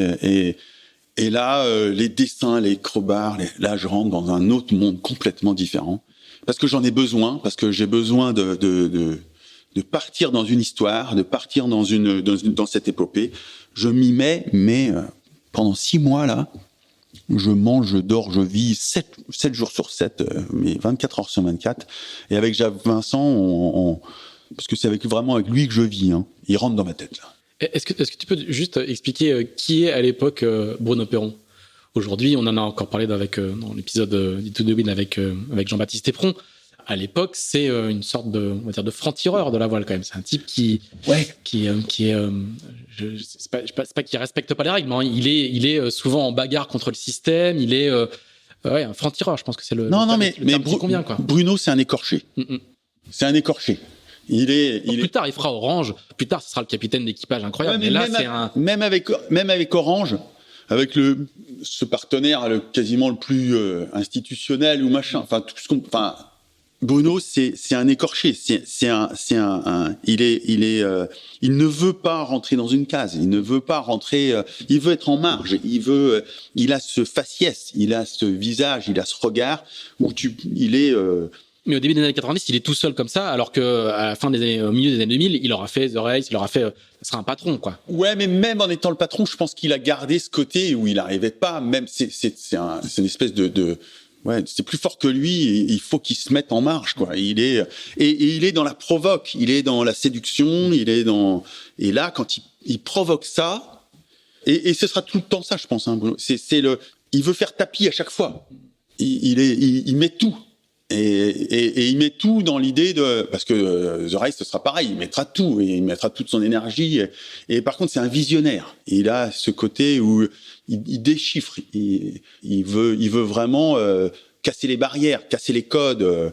Je le revois encore avec sa photo, avec ce bandeau rouge un peu pour faire samouraï, pour faire les photos. Quand j'ai vu ça, même cette photo, elle était, et il allait chercher le photographe qui avait compris comment il fonctionnerait. Giovanni, c'était un Italien qui était venu pour faire. Il voulait ce photographe-là et pas un autre. Cette épopée de Commodore. Parce que du coup, le bateau s'appelle Commodore Explorer. Explorer. Il trouve un sponsor. Il trouve un sponsor, mais à la dernière minute. Les scènes d'accrochage entre Bruno et Gilles Ollier, qui est patron d'un chantier, qui à un moment donné, il voit les factures qui sont pas payées, il dit moi j'arrête. Et donc du coup l'autre il dit tu peux pas arrêter. Et puis là il tambourinait, ça hurlait, ça criait dans l'atelier, on entendait les machins. Et Gilles était obligé de le ramener à la raison, lui dire oui, t'es gentil, mais moi aujourd'hui. Et il trouvera effectivement Commodore Explorer derrière, et puis avec la région qui l'aidera. Enfin. Et il y mettra tout. Et il nous tiendra en haleine. Alors par contre, nous, pendant toute cette période, c'est des salaires de misère. Hein. Je te dis, vraiment, je vis dans ce container bleu là qui est resté longtemps ma maison. Et c'est roots. Hein. On essaye de faire avec de l'ancien et l'ingéniosité là, ça va.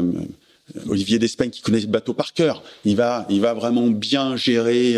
Qu'est-ce qu'on peut garder, qu'est-ce qu'on peut faire, qu'est-ce qu'on peut améliorer. Effectivement, Yann, il rentre dans cette histoire aussi à fond. Et il dessine des nouvelles étraves qui sont faites par un shaper là, qui est encore là, qui m'a. Et je vois encore ce mec shaper les étraves à l'œil comme ça. Il y a pas de. Là, on n'était pas dans le numérique. Hein. Et le bateau, quand on le met à l'eau, il a de la gueule. Alors par contre, on est au ras de l'eau. Il a mis des protections sur les côtés. Pour pas qu'on tombe, mais on a l'impression que c'était déjà, on s'était bien protégé, alors que c'était vraiment. Donc c'était 2 coques, 2 tuyaux. On traversait la rue. Il y avait une martingale qui était super dangereuse, qui a créé une vague incroyable où si tu te faisais prendre, tu te faisais éjecter. D'ailleurs, il fallait prévenir avant pour qu'on ralentisse le bateau pour pouvoir partir, ou pas passer d'un bord à l'autre. Et je dis partir parce que ça va être le drame. Le drame, c'est que Bruno, par contre, c'est un garçon de concept. Et il a le concept des 5 doigts de la main. Bon, voilà. Donc son concept. Et pas 6. Et la nature est mal faite parce qu'on n'a pas 6 doigts dans une main, et que du coup, son concept des 5 doigts de la main, c'est le Jules Verne, et le premier trophée Jules Verne sur Commodore, ce sera à 5. Et donc. Et tu le sais quand tu commences à bosser avec lui. Oui, il est très clair là-dessus. Mais par contre, je suis l'équipier remplaçant potentiel. Alors que j'ai pas du tout d'expérience de large. Hein. Par contre, j'ai l'expérience que j'avais fait avant. J'ai cette motivation, mais donc j'achète toutes mes affaires et tout. Et il y a jusqu'au dernier moment Marc Valin qui est indécis. Sa femme est enceinte. C'est quand même partir pour le premier trophée Jules Verne, là, il y en a pas beaucoup qui avaient sur un bateau comme ça. Sur un bateau comme ça, il y en avait pas beaucoup qui pouvaient le faire. Marc Valin, pilote d'hélico, la tête sur les épaules, bien préparé, et puis il a raison, il décide d'y aller. Mais jusqu'à vraiment la dernière semaine, il est indécis, il sait pas s'il y va, s'il y va pas. Et moi, je suis prêt, quoi. Et par contre, à Brest, d'ailleurs, c'est moi qui fais le sanglage de la grand voile, tout. Je ferai l'erreur de descendre avec le baudrier du bord. Et ils ont pas de baudrier. Ils ont pas de baudrier. Non. J'ai encore ce détail là dans la tête. Et je suis sur le bateau, qui voit le bateau partir, et là, je suis en larmes. Je me dis, enfin, ça se déroule pas bien, quoi. À chaque fois, c'est cartes. Je suis en larmes, et là, il y a un mec qui me pose la main sur mon épaule et qui me fait, t'inquiète pas, t'en feras d'autres des tours du monde. Et là, je me retourne pas, et je l'envoie chier, je lui dis, ta gueule, gros con. Et il me dit, quand t'auras calmé ta peine et tout, il y a un trimaran blanc à la Trinité qui t'attend. Et je me retourne, c'était Laurent Bourgnon, qui était au départ à Brest de Commodore Explorer, qui avait repéré avec nos allers-retours, qui avait repéré quand on se démenait comme des fous. Il avait repéré que je dormais dans ce container et tout, et à quel point j'étais fou, hein. J'étais complètement obsédé. C'était complètement. J'étais habité par ça. Et avec Jacques, là, on est comme deux frangins. Il y a vraiment une fratrie, quelque chose. C'est fusionnel. Il m'emmènerait partout, ce garçon. Et il m'emmènera partout, Jacques. Et cette main qui se pose là, que je repousse, c'est Laurent Bourgnon. Alors, Bruno Perron va écrire l'une des plus belles pages de l'histoire de la voile. Ouais. Et tu le vis comment à terre? Non, parce qu'il va faire il va pour la première fois faire le tour du monde en moins de 80 jours. Ouais. 79 jours. 79 jours et quelques. Donc il y a juste, en plus l'histoire est trop belle. Il bat Jules Verne. Il réussit son pari. Il arrive, c'est l'exploit. C'est le côté visionnaire. Avec en plus, ça s'est pas fait. Faut relire les textes de Michel Aurault. Michel Aurault, qui est celui qui traduit en écrit toute cette épopée. C'est vraiment une épopée, hein. C'est Ulysse, hein. Ils ont pas vu de Cyclope, mais pas loin, hein. Mais ils arrivent, ils sont victorieux, ils sont je sens bien que je suis passé à côté du premier trophée Jules Verne. Et d'ailleurs, je le redis encore chaque fois que je croise Olivier Despeigne, je lui dis, de toute façon, je t'en voudrais toute ma vie de pas m'avoir emmené. Il en rigole parce que, pareil, Olivier Despeigne, c'était un monsieur avec cette moustache, hein, qui viendra travailler avec moi parce que j'avais besoin d'un grand frère comme ça. Son humilité, sa simplicité, mais qui fait que ce projet a été merveilleux. En plus, je pense que pour Bruno, c'était très très important d'arriver à réussir ça. Après, on ne sait pas, hein, mais je crois que c'est ce qui démarre dans sa vie, qu'il se fait confiance et qu'on lui fasse confiance et qu'il avait réussi à faire ce projet incroyable et qui drainera toute la génération de tournées aujourd'hui des trophées Jules Verne. Donc c'est le trophée Jules Verne, d'ailleurs, dans les 10 années après, ça va être le trophée référence, hein. Il va y avoir évidemment Peter Blake, Enza, il va y avoir effectivement, les Anglais vont s'y intéresser, vont avoir envie d'y aller, mais c'est lui qui lance ça. Et même au niveau du storytelling, quoi. C'est-à-dire que la réalité rejoint la fiction pour le meilleur, quoi. C'est ça. Et encore une fois, c'est vraiment cette vision de Bruno avec quelle histoire il voulait raconter. Il a raconté son histoire. Et là, j'ai déjà raconté. Je le rappelle une nouvelle fois. Hein, il fait la une de Libé. Ouais. Et Libé reproduit la couverture originale du Tour du Monde en 80 jours de Jules Verne. Alors, il faut les voir grimés et déguisés dans les costumes de l'époque de Jules Verne, qui effectivement sont et il rentre dans ce jeu-là. Il rentre dans cette. Alors, fallait voir Olivier Despeigne accepter de mettre un costume, parce que alors pour le coup, s'il y avait bien un mec qui jouait pas, ou même Jacques Vincent, mais il rentre un peu aussi dans le côté show business. Je me souviens d'un truc. À la région, ils décident de faire ils avaient soutenu Bruno, donc Pays de Loire. Et puis ils font un dîner à la Baule, machin. Donc c'était Pornichet. Et puis il y avait une grande tablée et tout. Et puis avec Jacques, on se retrouve dans cette soirée. Et puis on discute avec quelqu'un qui était en face de nous, et toute la soirée on discute. Et puis le mec il faisait de la musique. Ah ouais, tu fais de la musique, hein, c'est bien. T'es dans un groupe? Bah oui, je suis dans un groupe. Ouais. Et t'es chanteur? Ouais, je suis chanteur. Ouais, c'est bien. Et puis à la fin de la soirée, on se quitte et on dit salut. Moi c'est Thomas. Et puis l'autre il me dit moi c'est Patrick. Et c'était Patrick Bruel.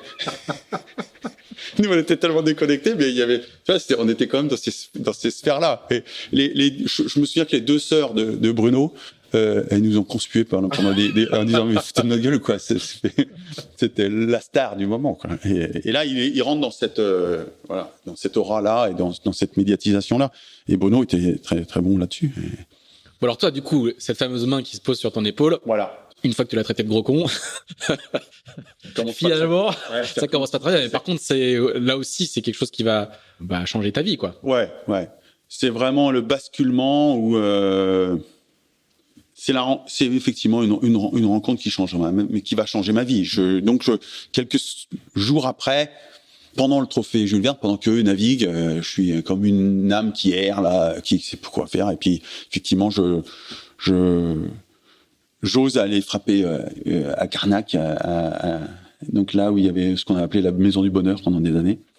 Et effectivement, comme il me l'avait dit, il m'ouvre sa porte et il ouvrira. Donc là, on est en 92, 93, et je vais faire jusqu'en 94, jusqu'à la Route du Rhum avec Laurent. Là, je vais rentrer dans.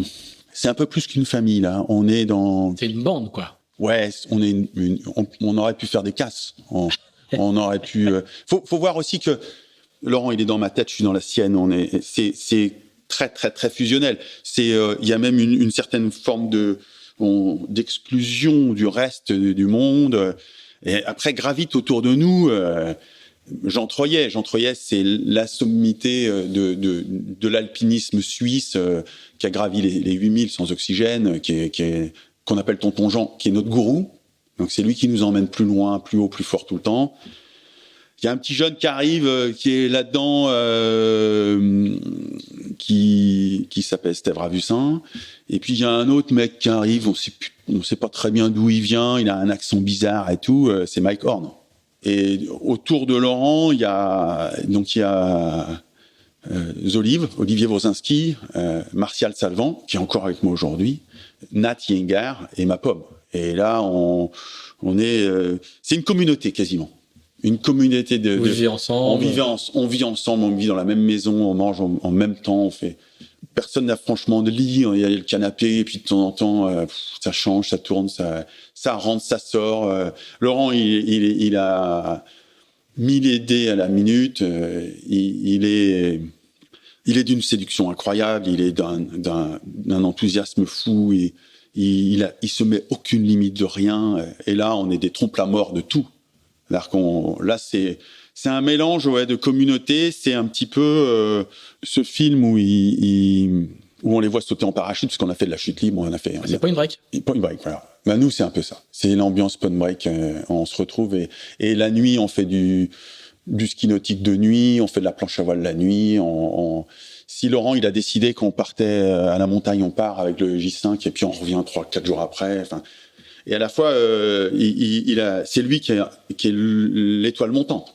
Il a décroché donc ce trimaran qui est le sister ship de celui de Florence Artaud, qui à l'époque s'appelait RMO, et puis là RMO vient juste de s'arrêter et il vient de trouver un très gros partenaire qui est Primagaz.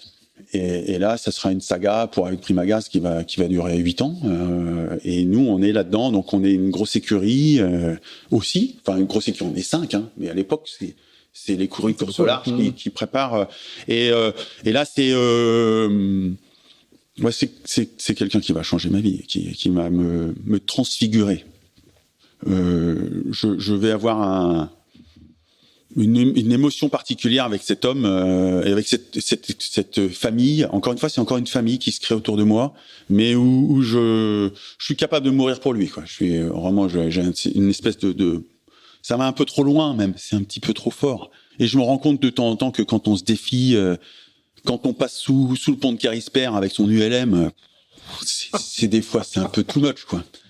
Quand on s'amuse à aller chercher des drapeaux sur les grues des villes dans lesquelles on va, en montant c'est quelquefois un petit peu on s'expose. Et puis à la fois c'est la vie avec cette adrénaline, avec cette insouciance. Là, j'ai toujours pas de salaire. Hein.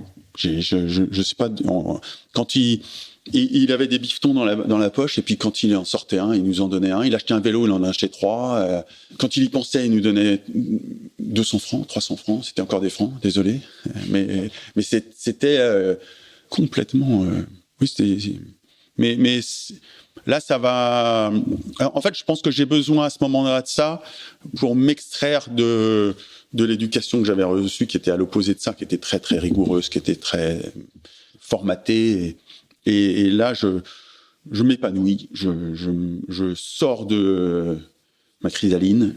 Vraiment, j'ai l'impression il me fait sortir de mon œuf là, et ce sera toujours cet homme-là et cette histoire-là qui sera effectivement à l'origine de tout. Hein, ça, c'est certain. Et puis tu découvres le multicoque.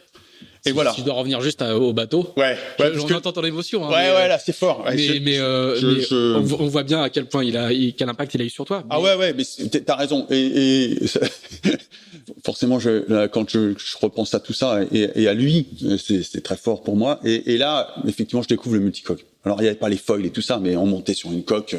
Et c'était celui qui sortait la dérive. Et là, on avait les postes de barre dans les flotteurs. Hein. Attention, là, quand j'en parle l'autre jour, j'en parlais à Corentin Auro, je lui disais, on était sur le bordé de l'ultime qui est très haut. Là, on avait des bateaux très bas sur l'eau, et j'ai dit, on barrait là, en barre franche. Et l'équipier qui avait le chariot ou l'écoute, il était loin, il se cachait sous la casquette et on le voyait pas toujours. Et oui, là, je découvre. Et là, je décide effectivement, c'est le multicoque qui sera ma vie.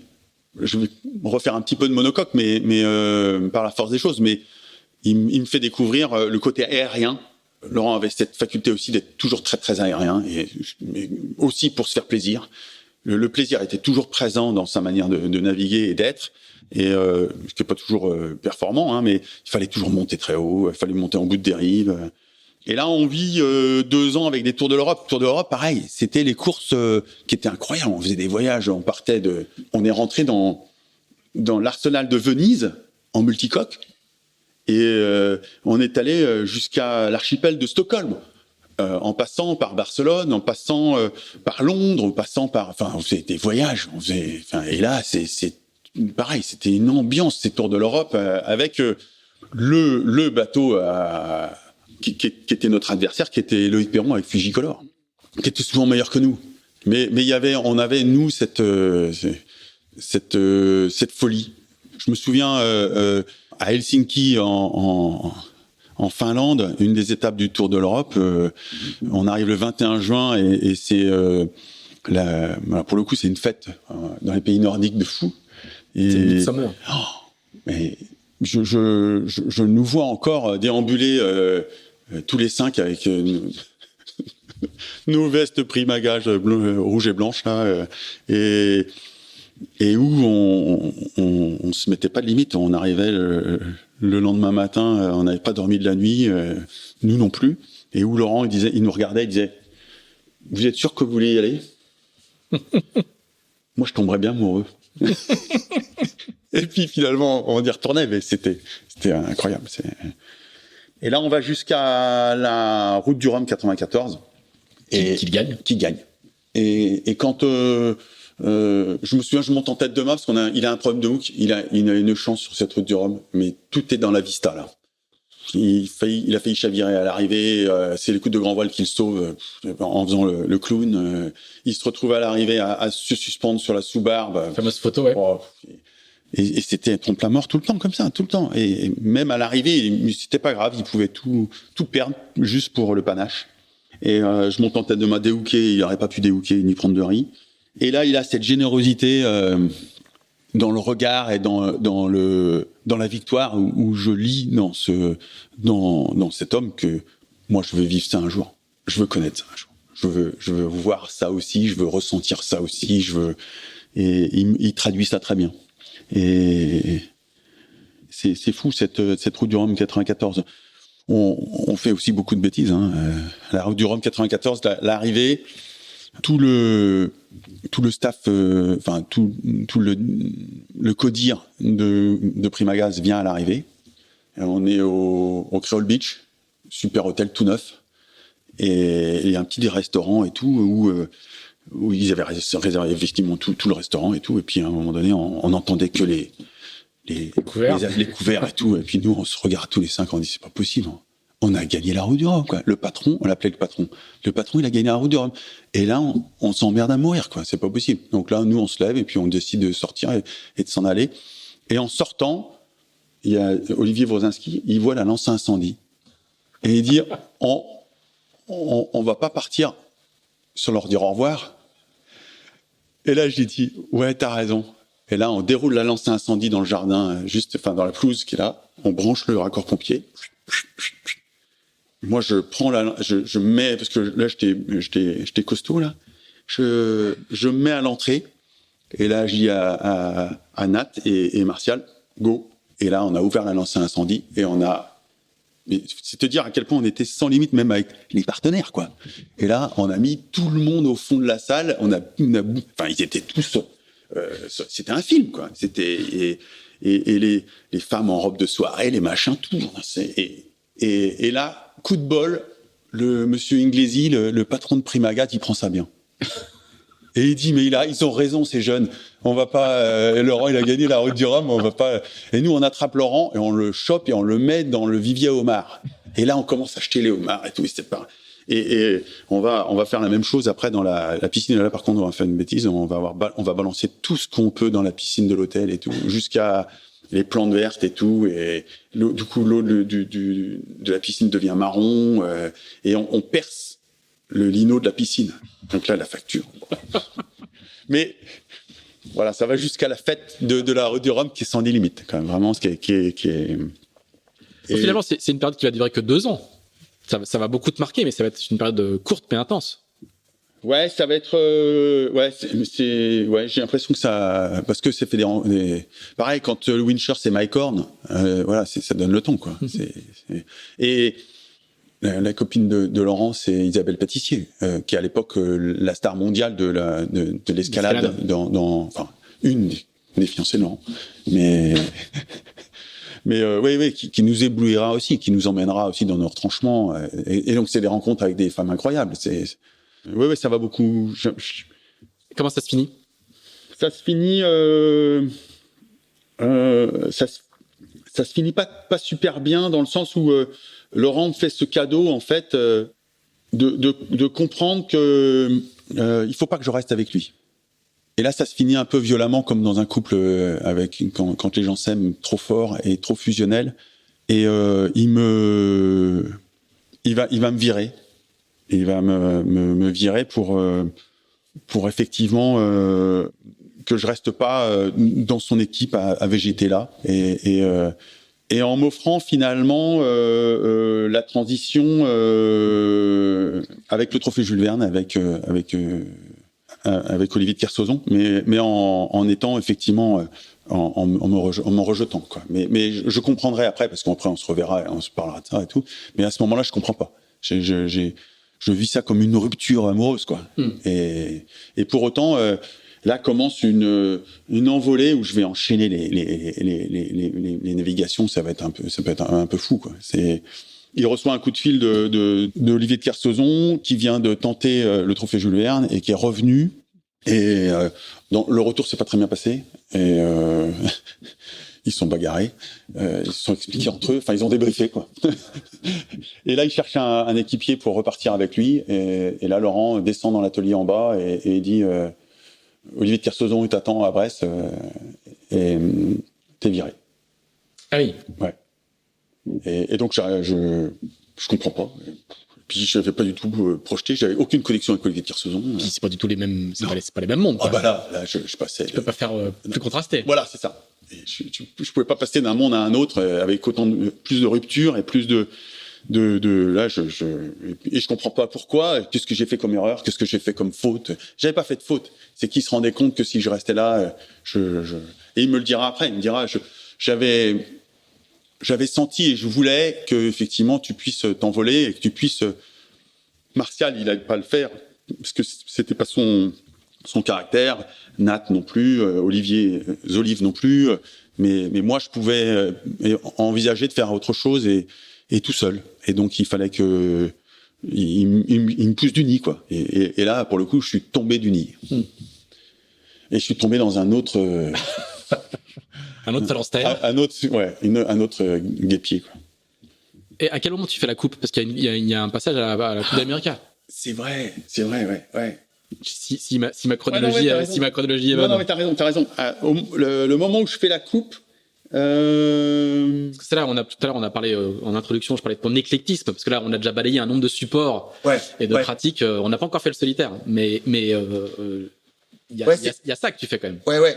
Et en fait, je l'ai commencé un peu avant. Je l'ai commencé en fait la coupe en rentrant d'Australie. Donc la coupe c'était à San Diego en 92, donc ville de Paris. Marc Pajot qui était qui était à ce moment-là que j'avais vu là et je me retrouve effectivement là entre 94 et 95. Oui, effectivement, il y a eu ça avant. Comme quoi, c'est incroyable de pouvoir oublier la coupe, alors que la coupe ça a été pareil, une expérience de. Alors là, je suis dans le professionnalisme total. Hein. Là, je suis et c'est vraiment, pour moi, c'est le Graal du Graal. Je vois bien que dans l'idée de servir un groupe et un leader, c'est vers ça qu'il faut que j'aille. Pour pas tomber justement, enfin dans ce que j'ai jamais renié, hein, mais avec Laurent où je suis pas dans servir un groupe et un leader, je suis complètement fusionnel avec lui. Là, de façon professionnelle, d'aller servir un groupe et un leader. Après la très belle demi-finale de Ville de Paris en 92, le team français, à l'époque Marc Pajot Canal+, se relance un des premiers, et ils font des recrutements. Et effectivement, je suis appelé par Frédéric Grisot, qui est aujourd'hui à Saint-Nazaire, que Chantier de l'Atlantique, un des patrons du Chantier de l'Atlantique, mais qui aujourd'hui, qui à ce moment-là prend la tête de l'organisation et du projet avec Palais de la Barrière, Philippe Briand, Mick Kermarek et comme skipper Marc Pajot. Et alors, pour le coup, je pense à l'époque un vivier de navigants et de régatiers avec, si on pouvait faire un schéma, Thierry Péponnet d'un côté avec son équipe, et de l'autre côté Bertrand Passé. Et là, c'est un peu comme si l'un est champion du monde de match racing et l'autre est médaillé d'or au jeu. Voilà. Et pour résumer, on a on a les meilleurs mondiaux là, et deux mecs en pleine force de l'âge. Bertrand Passé, effectivement, avec Fabrice Levet, avec Yann Gougnot, avec tous. Enfin, c'est. Et puis sur le bateau, il y a Albert Jacobson. Enfin, et moi, je rencontrerai Bruno Jean-Jean que je vais retrouver après sur le Jules Verne. Et toi, tu fais quoi là-dedans? Et moi, je suis informaticien au début, vraiment technicien. Et il y a l'expérience des bateaux laboratoires où ils décident de faire 2 bateaux à l'échelle 1,5 à 7 avant de partir sur la coupe, et où en confrontation, ils veulent essayer des quilles, des positions de mât, des ailettes, des safrans. On commence à un moment donné à parler de voiles un peu atypiques. Et donc, il y aura cette fameuse voile qui sera pas reliée au mât et de Mick Kermarek. Et là, tout azimut, il y a le droit d'essayer tout. Et là, il y a un budget recherche et développement à l'échelle 1,5. Mais avec Palais de la Barrière, où on en reparlait il y a pas très longtemps, où on fait des expériences avec des peintures à cristaux liquides pour voir comment, parce qu'il n'y a pas beaucoup de numérique à l'époque, comment en fait, hydrodynamiquement, ça se déroule autour du bulbe. Et moi, je suis en charge de ces trucs-là. Donc avec Fred Grisot, qui est avec des techniciens et tout ça, mais bon, sur les opérations quand c'est opérationnel sur le bateau, voilà, quand il faut amener l'électronique, l'informatique et puis les expériences. Puis ça se finit quelquefois aussi avec la tête dans l'eau pour aller regarder comment ça se passe, parce que finalement la caméra on n'arrive pas à bien voir. Enfin mais c'est la Coupe América, quoi. C'est la Coupe América avec des moyens, avec le team Marc Pajot Citroën, qui Canal+, qui fait toutes les régates de match race du monde. Et là, effectivement. C'est fratricide entre les deux, hein. Et là, pour le coup, Marc fait en sorte que pour garder le contrôle, il faut les mettre en concurrence. Donc division pour mieux régner, et vraiment en monarque, et avec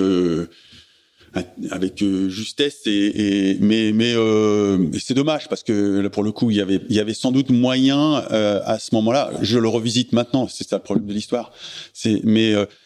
En se mettant dans la place de celui qui gagnera à San Diego, donc Team New Zealand, il aurait pu aussi jouer la carte d'un Peter Blake, en se mettant un peu en retrait et en faisant cohabiter ces deux garçons, et ça aurait fait une autre Coupe América, c'est certain. Mais la coupe se joue pas là, à ce moment-là. La coupe, elle se joue effectivement quand Philippe Brien, Palais de la Barrière, et tout le design team là reçoivent un jour un monsieur qui s'appelle Peterson, et qui vient, et qui est l'architecte qui fera Black Blitz et Black Magic, et qui vient proposer ses services, parce qu'on est très en avance, par une connexion qui avait été, je pense, avec Harold Culmore, qu'on avait recruté pour faire finalement le coach des règles et des régates et du match racing à l'époque. Il y avait du budget, quoi. Hein. Là, il y avait du budget. Et on commençait le recrutement étranger. Harold Culmore, on allait chercher des gens qui nous formaient. C'est un peu comme aujourd'hui Fabien Galtier quand il va chercher le meilleur de la touche, qui est un Irlandais. Là, on était dans cette logique-là. Donc là, on était vraiment professionnels. Et Marc Pajot, on peut tout dire ce qu'on veut. Il a, à ce moment-là, emmené toute cette génération faire tout le match race du monde, et il construit ce professionnalisme avec effectivement des budgets, des vraies rémunérations là pour le coup, d'aller chercher les meilleurs. Moi, c'est vrai que j'ai eu cette chance de rencontrer vraiment beaucoup de gens, et à chaque fois ils ont des bons côtés, mais ils m'ont apporté beaucoup de choses et des bons côtés, quoi. Peut-être tu vas naviguer ou tu vas. Et là, en fait, je me retrouve, je m'entraîne avec eux. Donc en dehors de mes heures de boulot, je bouffe de la muscu, et ils m'accueillent un peu de façon bienveillante. Puis j'habite à Sète, et là il y a Albert Jacobson qui me prend un peu sous son aile avec son épouse, et qui était numéro 1 à l'époque, hein. C'est l'un des grands numéros 1 de la coupe, hein, Albert Jacobson, piano, pardon. Bruno Jean-Jean, pardon, Bruno Jean-Jean, un gymnaste. Mais par contre c'est une chorégraphie, hein, à l'époque, hein. Là on est 17 à bord, hein.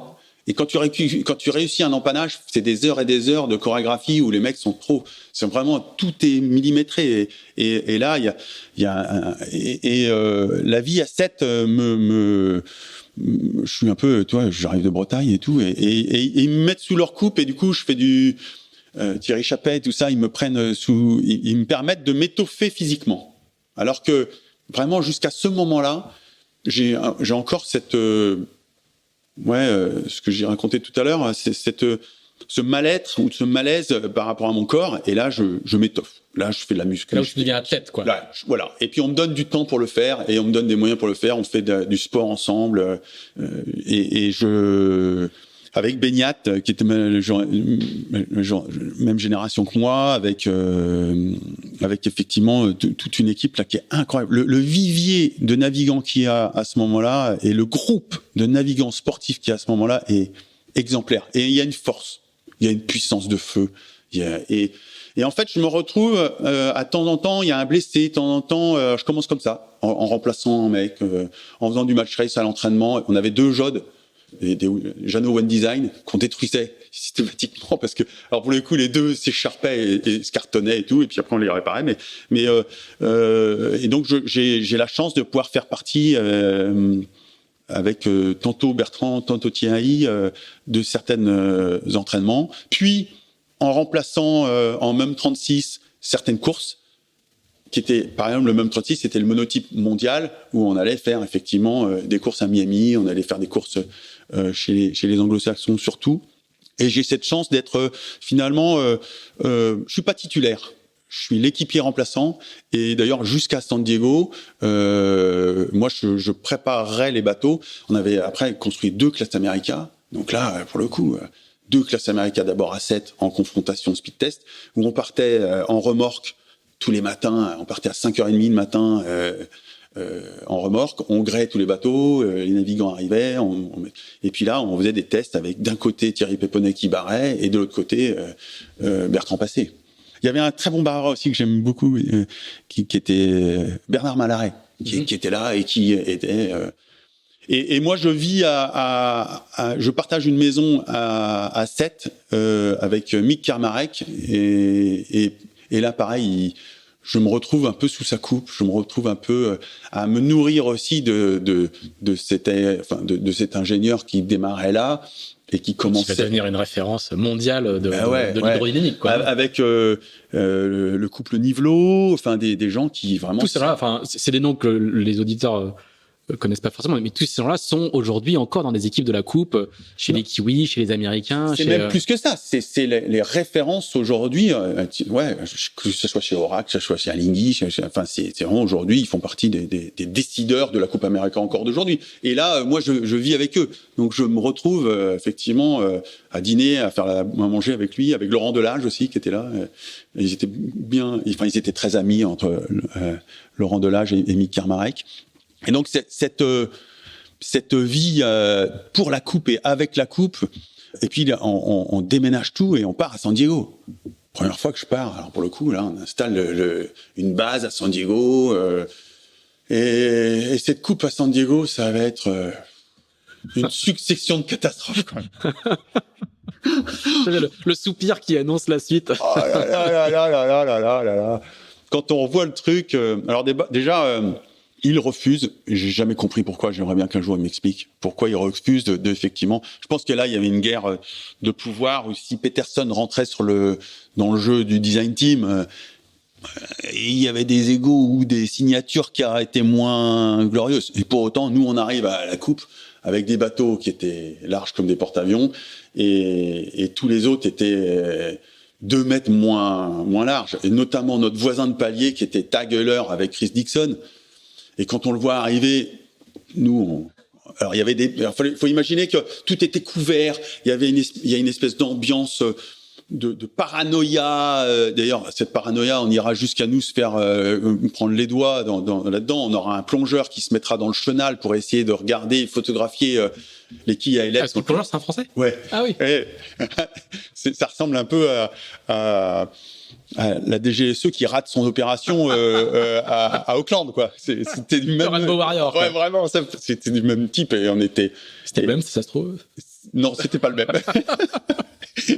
Et il faudra qu'on avoue après que oui, on avait mis un plongeur parce que sinon tous les soirs on s'emmerdait la vie avec ça. Putain, on avait un cadre où on couvrait les bateaux avant de les sortir avec un cadre pour pas qu'on monte les quilles, les ailettes, les safrans où ils étaient et tout. C'était une énergie perdue là pour la confidentialité qui était folle. Et pourtant là, on arrive nous avec un bateau, on n'est pas du tout dans le match. Et on s'est raté. Et Peterson, lui, il a fait un bateau super étroit. Tageler, ils ont fait des bateaux super étroits. En fait, ils utilisaient les bordées pour faire du plan anti-dérive. Et nous, on avait essayé de chercher ce qui était sans doute l'influence de ce qui donnera après la puissance du bateau avec la largeur. Mais ça marchait pas du tout. Sur les ailettes, pareil, on a essayé, je sais pas combien d'ailettes et tout. Mais pour autant, bon, je suis pris dans cette Coupe América. On fera quand même tomber un bateau d'une grue. La grue, je pense encore au grutier qui était mon pote de l'époque, qui voit le bateau. En fait, le frein de la grue lâche et nous, on était en meeting, on entend un tremblement de terre. Et c'est vrai qu'à San Diego, ça peut être. Et en réalité, c'est pas du tout un tremblement de terre, c'est juste le bateau qui est tombé, le bulbe est tombé, et tout s'est crassé, et le bateau est déchiqueté. Et là, tout le monde est. Et là, les mecs comme Marc Pajot et tout, ils doutent pas, ils sont là, ils continuent. Là, faut leur reconnaître ça. On reconstruit. Jamais mort. Jamais mort. Jamais enterré. Jamais. Et pour autant, ce sera une déception de résultats terribles. Par contre, une expérience sportive où ces chorégraphies de toutes ces manœuvres, parce que je me retrouve à la fois remplaçant sur le bateau B, avec des gens comme Sidney Gavinier, et on est sur le bateau B, et et on est vraiment intégré au groupe, quoi. On fait partie de la coupe, hein. On est là, la vraie notion de servir un groupe et un leader prend corps en moi. Et je me sens fort à servir un groupe et un leader. Et je me sens motivé. Et j'ai un sacerdoce là, mais que j'en oublie d'ailleurs quasiment, alors que j'aurais dû jouir du cadre San Diego, la Californie, tout ça. Non, moi je suis obsédé et on rentre éliminé sèchement. La campagne a été moins, alors qu'il y avait beaucoup plus de moyens. Et là, en fait, en rentrant, je découvre dans la presse et dans Le Point notamment les dessous des cartes de cette Coupe América financée en défiscalisation.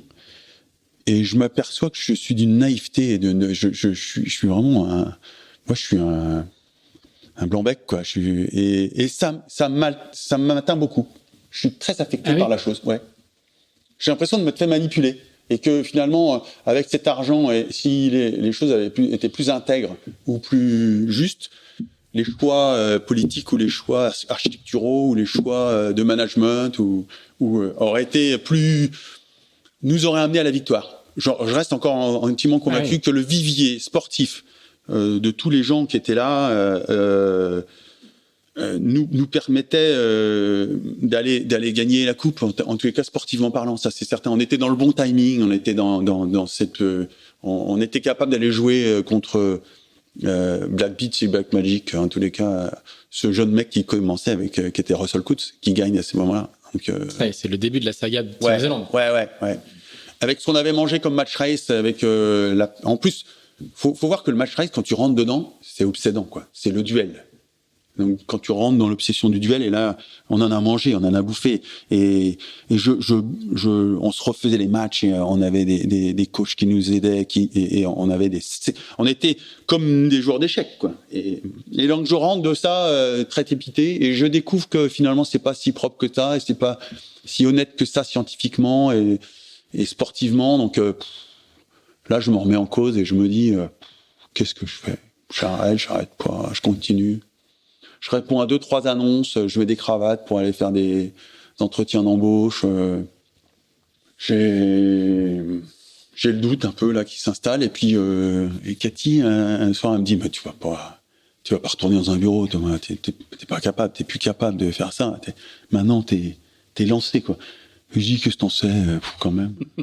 Elle me dit, mais un soir, je me souviens, vous aviez bu des bières un peu, et puis tu m'avais parlé d'une course où pour le coup t'étais tout seul. Là, comme t'es déçu du groupe, de ce que machin, t'étais tout seul, et finalement tout seul, tu pourrais peut-être essayer, quoi. Enfin, je sais pas. Et elle sait pas ce qu'elle dit là. Elle se rend pas compte. Elle se rend pas compte que. Elle me dit, mais qu'est-ce que t'en sais, toi? Enfin, tu vois, je suis péremptoire, et c'est horrible d'être aussi maladroit que ça, avec une femme qui t'aime et qui veut juste t'aider à réfléchir pour pas que tu te fourvoies et tout, et qui met la graine au mauvais endroit, quoi. Et elle me dit, mais c'était un truc mini quelque chose, je me souviens plus. Et là, je lui dis, Mini Transat. Bah oui, la Mini Transat, bien sûr, la Mini Transat, mais c'est génial, la Mini Transat, mais faut acheter un bateau, là, t'es pas dans un cadre, t'es pas porté par un groupe, t'es pas porté par une organisation, t'es pas porté par alors que jusqu'à présent, j'ai toujours été porté. J'ai toujours été emmené par le groupe, j'ai recherché une famille, j'ai recherché à servir un groupe et un leader. Donc, je suis pas du tout dans cette optique-là à ce moment-là. Et je me souviens qu'elle me parle de ça dans cette soirée, et j'en dors pas la nuit et tout, et je me réveille le lendemain en me disant Mini Transat, elle a raison, j'en avais parlé, la Mini Transat, c'est vrai que c'est génial, ça, les bateaux, ça commençait à être des protos intéressants et marrants, chacun construisait un peu dans son garage, et... Alors là, on parle d'éclectisme, là, donc tu rentres de la coupe et tu vas aller faire la Mini Transat. Ouais. Donc, on peut pas faire plus grand écart.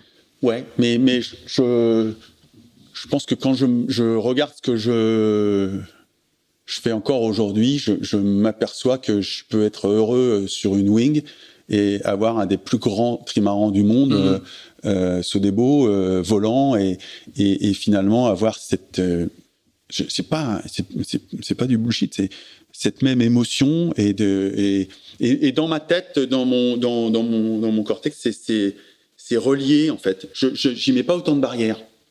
C'est très très relié. C'est la même chose quoi. C'est la même chose. C'est très complémentaire. C'est quasiment la même émotion, la même sensation, le même mouvement. Encore une fois. C'est de l'eau et du vent quoi. C'est voilà et j'y mets vraiment. Je mets pas du tout ni les gens ni les choses dans les boîtes. Je les relie tout le temps. Et je fais ça avec de la peinture, de la musique. J'ai besoin de relier des mondes aux autres, et des gens aux choses. Pour moi, les étoiles du sport encore aujourd'hui, Jacques Gamblin, le théâtre, machin, tout ça, la peinture, tout ça c'est relié. Mais et là, effectivement, on peut pas faire plus différent entre la Coupe América et la Mini Transat. En tout cas, en termes de projet, quoi. C'est l'offshore d'un côté, tout seul, avec un petit bateau de 6,50 m, et de l'autre côté, les millions, 17 personnes à bord, à l'époque, et à San Diego, avec un groupe, avec de la politique. Et une centaine de personnes dans l'équipe, 50, 60 personnes. Ouais, à l'époque, on est quasiment 100. Donc, et pourtant, c'est de là que ça part.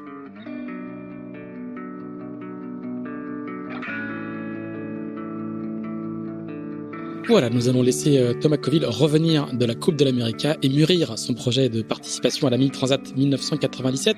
Mais vous allez découvrir qu'avant la Mini, Thomas Coville va s'offrir un épique trophée Jules Verne en compagnie d'un certain Olivier de Kersauzon. On se retrouve la semaine prochaine pour la deuxième des 3 parties de cet incroyable épisode d'Into the Wind en compagnie du skipper de Sodebo. D'ici là, n'hésitez pas à nous dire ce que vous pensez de ce podcast. N'hésitez pas non plus à le partager, à nous donner 5 étoiles sur Apple Podcast et à nous laisser un commentaire. C'est important pour le référencement. Enfin, si vous êtes passionné par la voile de compétition, je vous recommande de vous abonner à la newsletter de Tip & Shaft, publiée chaque vendredi à 17h. Ça se passe sur tipandshaft.com. Merci, à bientôt.